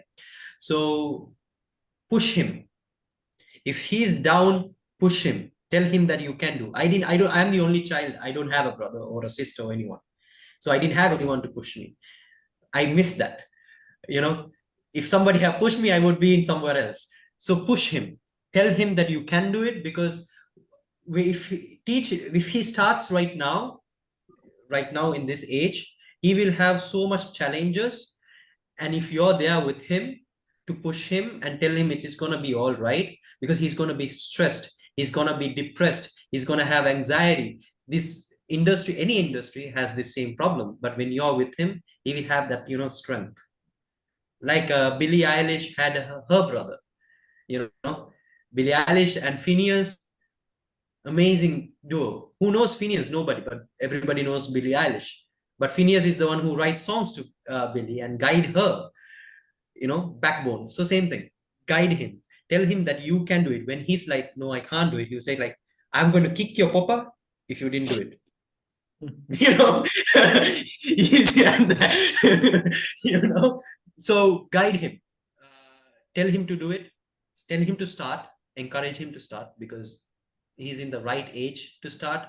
23, he knows everything what's gonna happen in the future. He knows like, okay, he's a man. So yeah, he can do it. I mean, if you're with him, obviously he can do it. And you're a great brother. Amazing brother. You know, man, that's a Okay, thank you so much. I'm gonna translate it. Я перекладу швиденько, тому що я думаю, так буде зрозуміло. Діма запитав, що в нього є от брат, якому 23, який там талановитий, а Діма не талановитий, але він хоче підтримати свого брата, і він запитав Аділа, що як саме підтримувати талановитого родственника, як це сказати? Близького просто людину. Близьку людину, так? Так, якусь близьку тобі людину, який є талант, от ти хочеш допомогти, але ти сам не музикальний, не музичний. І Аділ каже, що його потрібно пушити. Ну, говоря, ви чули це кілька разів, як він сказав, просто потрібно постійно підтримувати. Ти це зробиш, ти це зможеш, ти зробиш, роби. І той брат буде, або та людина, якій ви допомагаєте, в неї буде депресія, вона буде стикатися з гнівом, вона буде стикатися з хвилюванням і з, anxious. Виснаження. Ну, anxiety – це безпокойство. Ну, і то, і друге, тобто вона буде стикатись багато з чим, і дуже важливо, щоб він був поруч. Аділ каже, що він от єдина дитина в сім'ї, йому не вистачало такої, скажімо так, сильної руки на плечі, скажімо так, і от таким чином можна допомагати. Так, він ще наводив приклад з Білі Айліш, те, що Білі Айліш, от всі знають Білі Айліш, але насправді її основа, її супорт, це її брат, який пише їй пісні. Ніхто його не знає, але саме він, він прикладає дуже багато зусиль для того, щоб Білі Айліш була саме Білі Айліш. Він казав не тільки пушити, а ще й направляти, тобто гайд. Тобто направляйте, тобто в того, що все-таки ви чуть вне цього процесу, ви можете побачити і...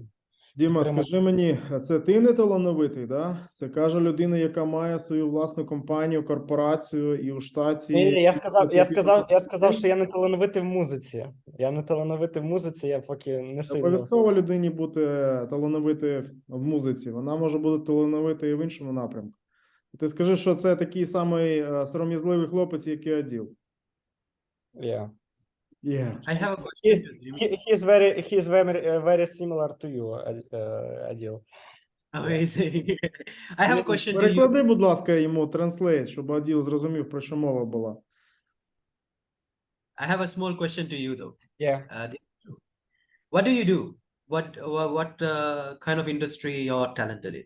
I have company in education. I have online school.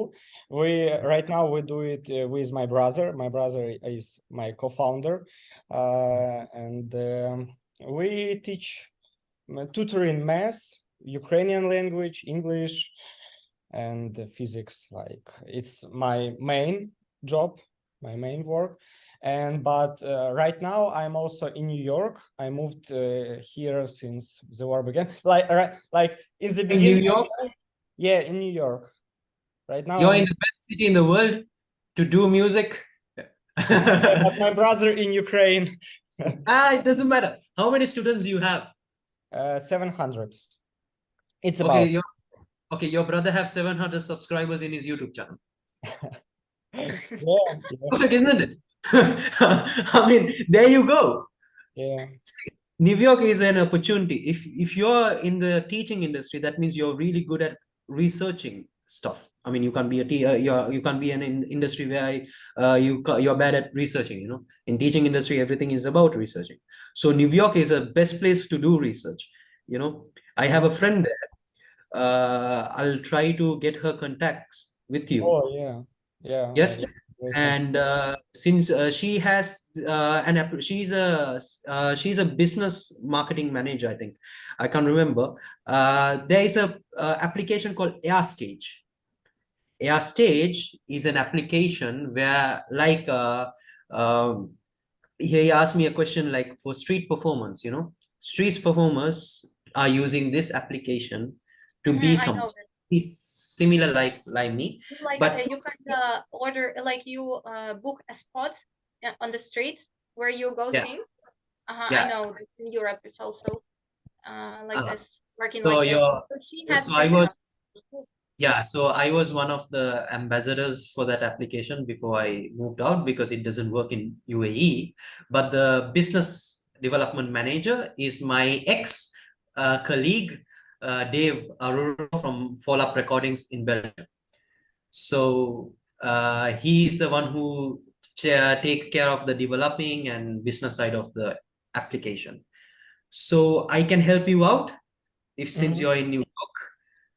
With that, tell your brother to go, if he's good in singing, find a person who's playing guitar, tell him to go do street performance, use this application, and also tell him to start a YouTube channel, and he has 700 subscribers already. Okay, perfect. Perfect. От і говоріть. Я швиденько можу перекласти, якщо потрібно. Ну, грубо кажучи, Аділ сказав, що він вже знає одну людину, яка має додаток в Нью-Йорку. Це так само робиться в Європі. Тобто музиканти, вуличні музиканти, вони ніби як букають точку, певну там точку на вулиці, де їм дозволено співати, вони її на пару годин там букають, і вони йдуть там виступають. І вони, до речі, там ще таким чином ще збирають гроші. Тобто мій брат так робить, до речі, в Європі, він теж співає, грає.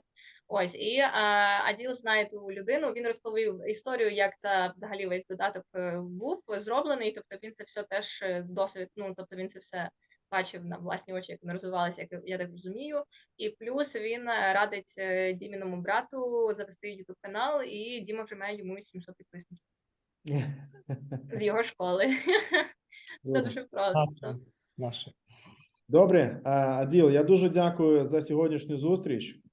Дякую за цей час. В нас 2,5 години пролетіло просто як 1 хвилинка. Мені дуже подобається, що Аділ є такою людиною, яка дуже сором'язлива. Я це в черговий раз підчеркую. Мені подобається, що ця людина, в неї дуже сильно блищать очі від того, чим він сам займається. Що він це робить від серця. Це дуже сильно передається через екран монітору. Що людина любить те, що вона робить, і вона просто цим енергією просто випливає це через монітор. То я впевнений, що ми сьогодні спілкувалися з людиною, з якою там через 10 років, через 15 років, я не знаю, те, що там автограф в неї брати, то я цю запис збережу і скажу, я знаю цього хлопця. Okay, so Yuri says he's very grateful to you that you was with us during this like these 2.5 hours. They came by as minutes, and he likes very much that when you talk about what you're doing, your eyes really sparkle. You are living what you are doing. This is your life, and we can feel it. We can feel that this comes from your heart, and we can feel that energy and these sparks from your eyes. We can feel it through the screen right now.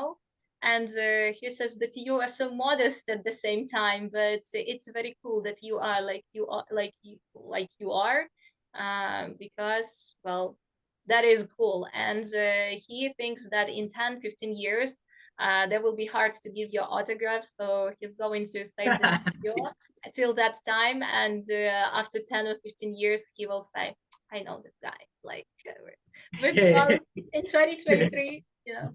Юрій, я ще хотіла, якщо можливо, якщо нема більше запитань, щоб, можливо, в Аділа є запитання, і я би хотіла наголосити на тому, що які в нього expectations, і чи згоден хтось, чи має хтось змогу допомогти йому в той же час. Тобто, можна це озвучити. Adil, I'm going to repeat one more time because people were like joining and leaving. So I will repeat one more time what expectations you had before this meeting. And so we will hear right now who can like help you with your with those things. Отже, Аділ, ну, звісно, він був дуже захоплений ідеєю познайомитися з новими українцями. Він, насправді, багато вже українців знає, багато яких зустрів в моєму додатку, і багато з якими він вже працює, і декому навіть допомагав виїжджати в перші дні війни. І він би хотів, якщо це можливо, від учасників вектора допомоги в певних питаннях. В нього зараз є наприклад, сторінка коротше, з соцмережами потрібна допомога. Він зараз тільки запускає свою івент-агенцію, відповідно, тільки зараз зробився веб-сайт, запустилась сторінка в Інстаграмі, і якщо хтось може допомогти саме з промоушеном його в соцмережах, це було би круто. І я забула, яке було ще одне прохання від нього до нас. По Я соцмережам. можу сказати, що в нас є ось тут хлопець, якому трошечки років, 14, він робить також свої перші кроки. Я впевнений, що Дмитро зможе допомогти з дизайном, з розробкою та версткою. Діма, так чи ні? Насправді я не знаю, як це працює в Америці, тому що це зовсім Саме як в різні. Україні, Діма. Він в Дубаях. Аділ з Дубаїв. Він зараз в Дубаях відкрив свою івент-агенцію і нещодавно, але, правда, вже там кілька івентів на його рахунку вже є. І він, йому потрібно упакуватись. Є сором'язлива людина, його звати Дмитро. Я думаю, що пропозиція буде в силі. Якщо ти знаєш, ти хочеш допомогти Аділу.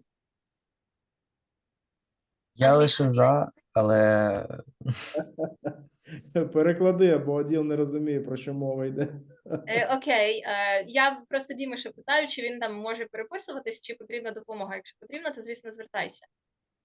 Okay, so Adil, I asked about that question you were interested in, like the one of them, because I really cannot remember the second one because my mind is going to explode. So I asked about help with the social media, as you said, with websites, with social media. So right now in this chat we have a 14-year-old entrepreneur who is making websites, and he definitely, I think he would be pleased to help you if you need some banners, posters, any help with the website, like he can do that. And he's very modest too. Іліна, додай, будь ласка, ще, що як треба зрозуміти, яка саме допомога йому потрібна, отримає запит від Аділа, і ти зможеш написати пост в нашій дуже великій групі, де ми можемо знайти фахівців для допомоги Аділу. Adil, also I need to know exactly what you need. What are your requests? Like what you want to have done on your Instagram and on your Facebook, everywhere with iconic page, I mean, with any page. And if I know exactly your requests, I can publish this in our chat. And there's going to be more specialists about that. And I think that there will be definitely someone who would like to work with you, and to get to know you. At the moment, we don't have a team who handles social media because most of us have really experience in the music side and the even management side than anything what comes in digital, social media and everything. I feel like I'm old. I feel like an old guy in this young generation who's trying to figure out what Instagram is, so I need to know, I need to study or somebody who can sponsor me to boost my Instagram, to boost my Spotify, I mean, Spotify, boost my Facebook, to the followers. Like, for an example, we tried to do promotion, like promoting through Facebook, promoting through Instagram. But it doesn't work because it doesn't. It goes to a very niche market, which actually Facebook, they say it will go to this particular people. Like for an example, you like pop music, but it goes to this only pop people like who likes pop music. But it doesn't work like that. It goes randomly to everyone. We don't want that. We want people who actually say people who like underground music. I want only the promotion goes to underground music. And I don't know how the algorithm works for that. I don't know when to post a picture because when we research it, different people say different times, and we tried everything. And I need to know how to boost social media naturally without paying anything, because it doesn't work. Especially in Dubai, it never works because so many people do this. Yeah, so people do this, and algorithm in Dubai is everywhere. But so if we understand, and if somebody teach me or sponsor my company, and we will be happy to follow and carry their logo in every event we do, Like Iconic is not just in Dubai, it's gonna be somewhere else as well, different places. We just started in Dubai, so until the end we can have an agreement. We are going to carry their name, we are going to carry everything, like their request, if they could sponsor us and help us with this boosting and, you know, something like that, hunting for boosts. Okay, I'm going to translate this now.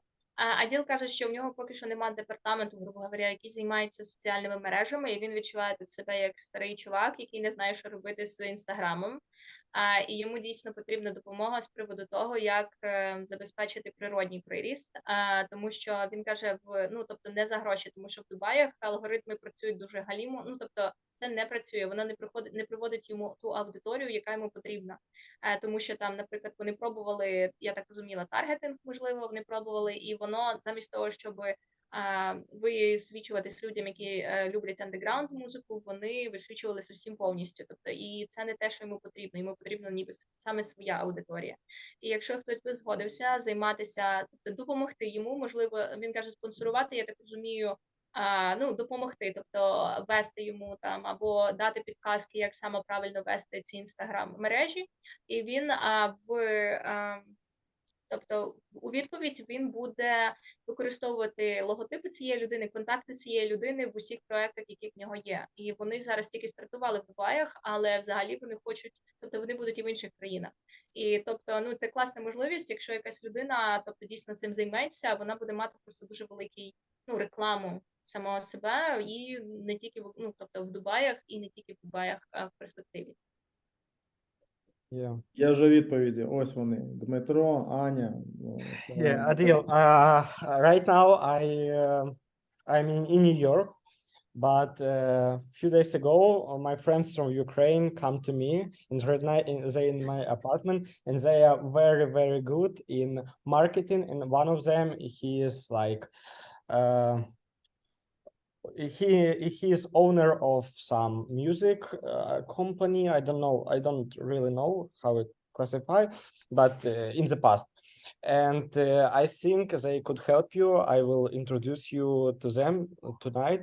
And I hope because they like really, really strong in that.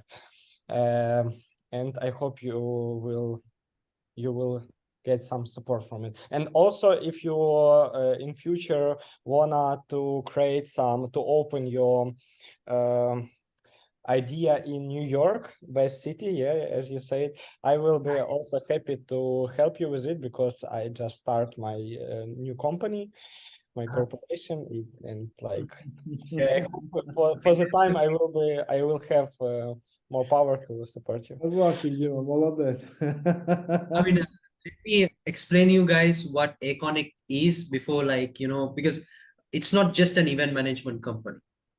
Iconic does events, yes, from birthday parties to weddings to commercial events, you know, but Iconic is also, the main point of Iconics is artist umbrella. If you go to my website, like in the future, we are just making it. If once we launch it, you can check. If you go to our website, you will find vocalist. Can you send us website right now in Zoom? No, I mean, it's still under process of making, because we have launched Iconics just as event company for now, because artist umbrella is a huge thing, like a very big thing. You will find we will have, like, say, we will have vocalists or musicians, producers, DJs, and everybody. You can find everyone in one particular platform, which is ours. You don't need to do the hassle. You just have to go click the person. You will find all his informations, all the music he has done, all the projects he has done, and you can use him to your own projects. That is the main thing, because nowadays it's really hard to get the right person for the right project you're going to do, you know. So we will have from EDM to underground music, from pop to R&B, from orchestra to a normal guitarist, you know. So maybe your brother can be a vocalist in our one, and we will not charge anything, by the way. It's totally free. So his projects will be going on our website, and if somebody else, well, if say like Blair wants to, Elena, I call her Blair. When Blair wants to Okay, find yeah, I like when a people call me. vocalist, he just has to click, and our team will be managing. We will be giving him the record label, distribution company, videographer, everything, promotion in music, because we are really good in that part, actually. So we will be doing that. And yeah, the budget will go to Blair, obviously, because she's coming for your, like she's hunting for your brother. So Blair will be the person who gets the invoice, and she will have to pay for us, and your brother will get the percentage. What? You're coming to find artists in my Okay, website? I'm going to find it out. Okay. I just like, am I going to pay, or will I be paid? You know, I'm like, what? Blair, pay? What? Habibi, come to Dubai. This, Okay, is this, and New York is all right, the best place to guys. Зараз уже пішли домовленості, тому, ну, я думаю, що тут, тобто, є Виводимо можливість їх в особистий кабінет уже. вони вже собі сконтактують. Тобто, я ще Я бачила від Юлі повідомлення. Можливо, ти можеш підключитися і запитати, тому що я не дуже зрозуміла, і я не знаю, як перекласти це. Юля написала, що вона завтра запитає і потім напише особисто. Тобто я вже сконтактую там або тебе з Юлією, або надам контакти, що там скаже Юля. І в нас ще Аня, що соцмереж? Так. Типу по соцмережам? Так, Це мається на увазі просування, да, по допомозі. Те, що він попросив, вона спробує допомогти. Okay, Adil, we have one more person who wants to help. She will ask tomorrow. She has friends in this area as well.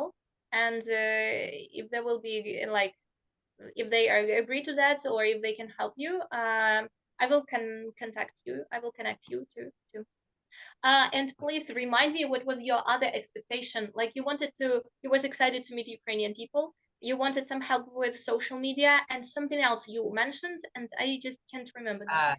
That is like maybe in the future, if they want to do some events in Dubai, like bringing artists here, like most of the DJs in Dubai are Ukrainians and Russians, from these genres. Because so if you like wants to do an event here, and if you're planning to do one, if you guys know, Dubai has opened a thing called Terrasaurus. It is Tomorrowlands, sponsored by Tomorrowlands. Same thing which is happening in Belgium is happening in Dubai by Tomorrowlands. So Tomorrowlands, everybody knows Tomorrowlands in Belgium. Yeah. Do you know Tomorrowland? Now you're speaking English. Yeah, I know you speak English. I forgot the name. Боже. Все, Еліна, ти вже устала. Festival. Я вже все. Yeah, big musical festival. Yes. Фестиваль, дякую. Музичний фестиваль. Yeah. Tomorrowland started something in Dubai called Terrasaurus. It is it's something in the middle of the desert. You have hotels, you have restaurants, you have DJs playing 24/7. You know. So you were able to perform from Ukraine? No, I mean, like, it is like something like 24/7, and it's never stopping. Like Tomorrowland is once a year, but this is never stopping. So this is so. If you want to do an event here, same like Tomorrowland, any kind of event, any kind of event. You mean same as Tomorrowland? Yeah, same as Tomorrowland, or small as Tomorrowland is smaller one. It's fine. We have office house here. It can be not only music event. It can be not only music event. Any kind of event. Doesn't matter. You want to do a dance. So you will help with that, as I understood, right? Yes. We have venues. We have people to support you. Decoration, deco to like doing the flyers, everything. Like it is. Аділ каже, що якщо в нас із когось будуть бажання або потрібно буде провести івент в Дубаях, то тобто може бути від малого до великого, такого як фестиваль Tomorrowland в Бельгії, там, де оце готель, пісок, готелі, ресторани і музика нон-стоп. Як, ну, ви знаєте такі фестивалі, тобто, в принципі, будь-які івенти, то можна звертатися до нього, і він має вже всіх на підхваті. І кейтеринг, і їжу, і флаєри, і промоушен, і так далі. Тобто можна ще співпрацювати з ним в цьому напрямку. Ми його познайомимо з нашим приїде в Владом, Дубай. а він частенько буває в Дубаях, і він там організовує такі зустрічі, то ми з Владом його познайомимо. Ми їх особисто сконтактуємо, вони поспілкуються. Це та людина, про яку ти говорив на початку, так? Так. Okay, so Adil, yes, that's really cool, and also a part of those of Dmitry and Yulia who may help with social media. We also will connect you to the person we were talking about in the beginning. That one person who is actually doing events in Dubai right now, and he's going to Dubai, you know, back and forth pretty much a lot. So that's one more person we're going to connect you with. You can talk to him in person already, you know. I'm sure he will know English. I mean, Yeah. of course he's going to Dubai. Yeah, Аня, yeah. Аня ще питання якесь має, так? Мікрофон?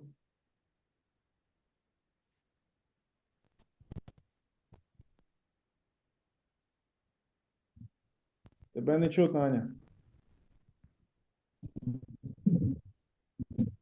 Напевно, перезайти краще. Що? Можливо, їй так краще перезайти, то що в неї показує, що її має чути, але не чує. Right. Аня, ще раз. У меня не вопрос. Здравствуйте. Есть именно относительно Инстаграма. Алло. Так, кажи. Вона перезайшла. Відпала. Чи є якісь ще побажання у Аділа? Яка Adil, do you допомога have буде? any other expectations or questions? Did I mention everything that I? Yes. I mean, I just have one thing. If you guys need any help from my end, you know what I do. I am always open arms to help you guys with anything and everything. No limitation. Just ask. You can contact me anytime of the day, any hour. It's just give me a call. Hello, Adil.B. Hello. You know, it's fine. And I will be at your service anytime. You know, it doesn't matter. Like and even Dimitri, right? I already have ideas for his brother in my head. You know. I can just share your Instagram and they can connect you through Instagram and just say, hey, we are from Vector Group. We Yes. blah, blah, blah. Yes, Instagram, Instagram, okay. my Telegram, Alright. anything. WhatsApp, Okay. everything is Don't forget to check request. yeah. Yeah, I'm Yeah. very famous to not check my request. I forget to check my request. Окей, Аділ каже, що ще одну річ він хоче додати. Якщо потрібна будь-яка допомога з його боку, ми тільки що всі почули, чим він займається. Він завжди до нас відкритий і з відкритими руками, з простягнутими, скажімо так, обіймами прийме нас, і можна безлімітно в нього, тобто, питатися все, що завгодно.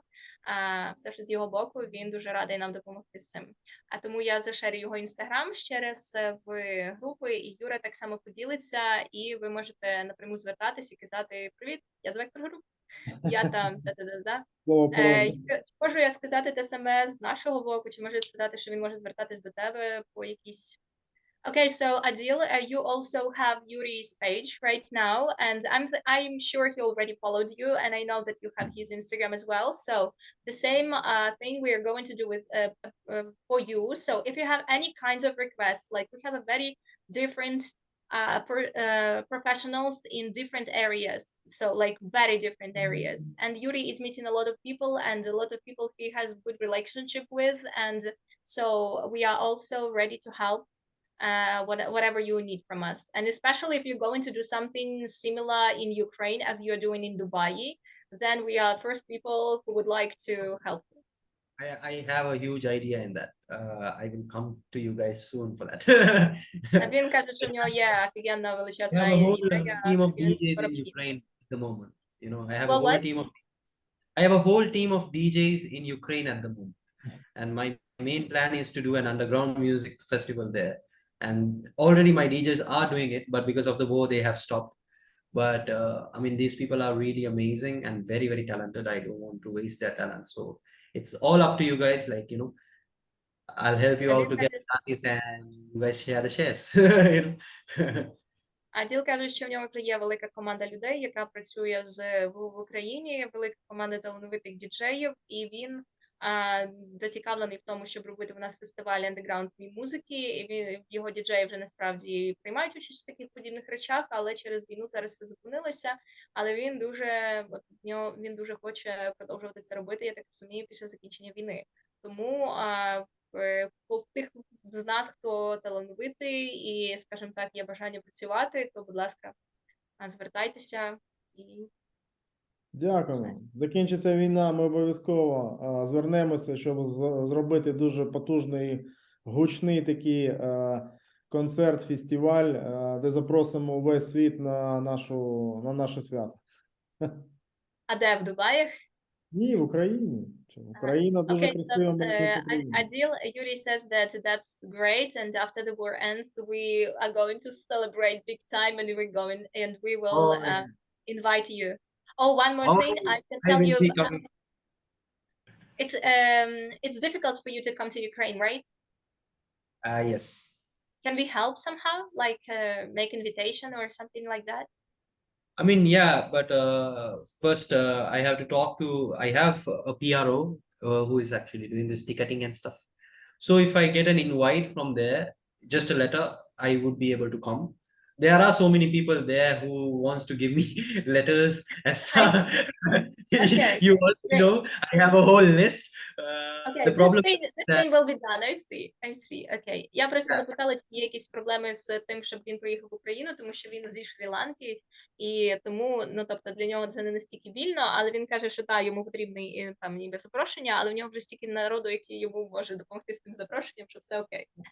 So you see, I am waiting for the right time to come to Ukraine. That means if I'm coming to Ukraine, I have to do something there, at least a music festival, or I have to do something there, you know, or else it's no use for me to come there. Like, you know, I meet my friends, but it doesn't do anything. I just have to help my friends, you know, because all my friends are in the music industry, and I look up to them, you know, like I see them as people who you know, who guide me as well in there, because you guys are living in a country with war, and I'm so amazed to see that you have not give up. This is all life about, you know. I am inspired a lot. So I want to come there to do something right, you know, not just come there and, okay, I'm a tourist, I'm going to go around people and no. Okay, see, let me translate. Аділ каже, що він, звісно, хоче приїхати, але він чекає хорошого часу, правильного часу, щоб поїхати в Україну. Тому що він, коли проїде, він хоче не просто приїхати і тусити, і дивитися там на своїх друзів і так далі, і ходити з місця в місце. Він хоче вже щось робити. Тобто він хоче мати проект якийсь уже тут. І він каже, я маю дуже багато талановитих знайомих в Україні, і я дійсно хочу їм допомогти. Що я ще забула сказати? Блін, щось тільки що. I mean, I have What did I miss? Я щось не упомянула, і я забула, що. Головне питання. Він сказав щось смішне. Діма, help! Він сказав щось таке, що я хотіла обов'язково сказати, і в мене вилетіло з голови. Ну, то добре, то є, мабуть, ми наостанок це залишимо. Аня, яке є питання? Скажи, будь ласка, чи ти вже можеш сказати? Всем привет, меня слышно? А, так. Так. Супер. Адил, привет. Hello. Adil, hello. И я хотела сказать по поводу Инстаграма. Дело в том, что у меня в моей практике есть опыт, когда я развивала группу, фан-страницу Ольги Бузовой, и в итоге после этого развития было такое, что на один пост был 1 миллион просмотров.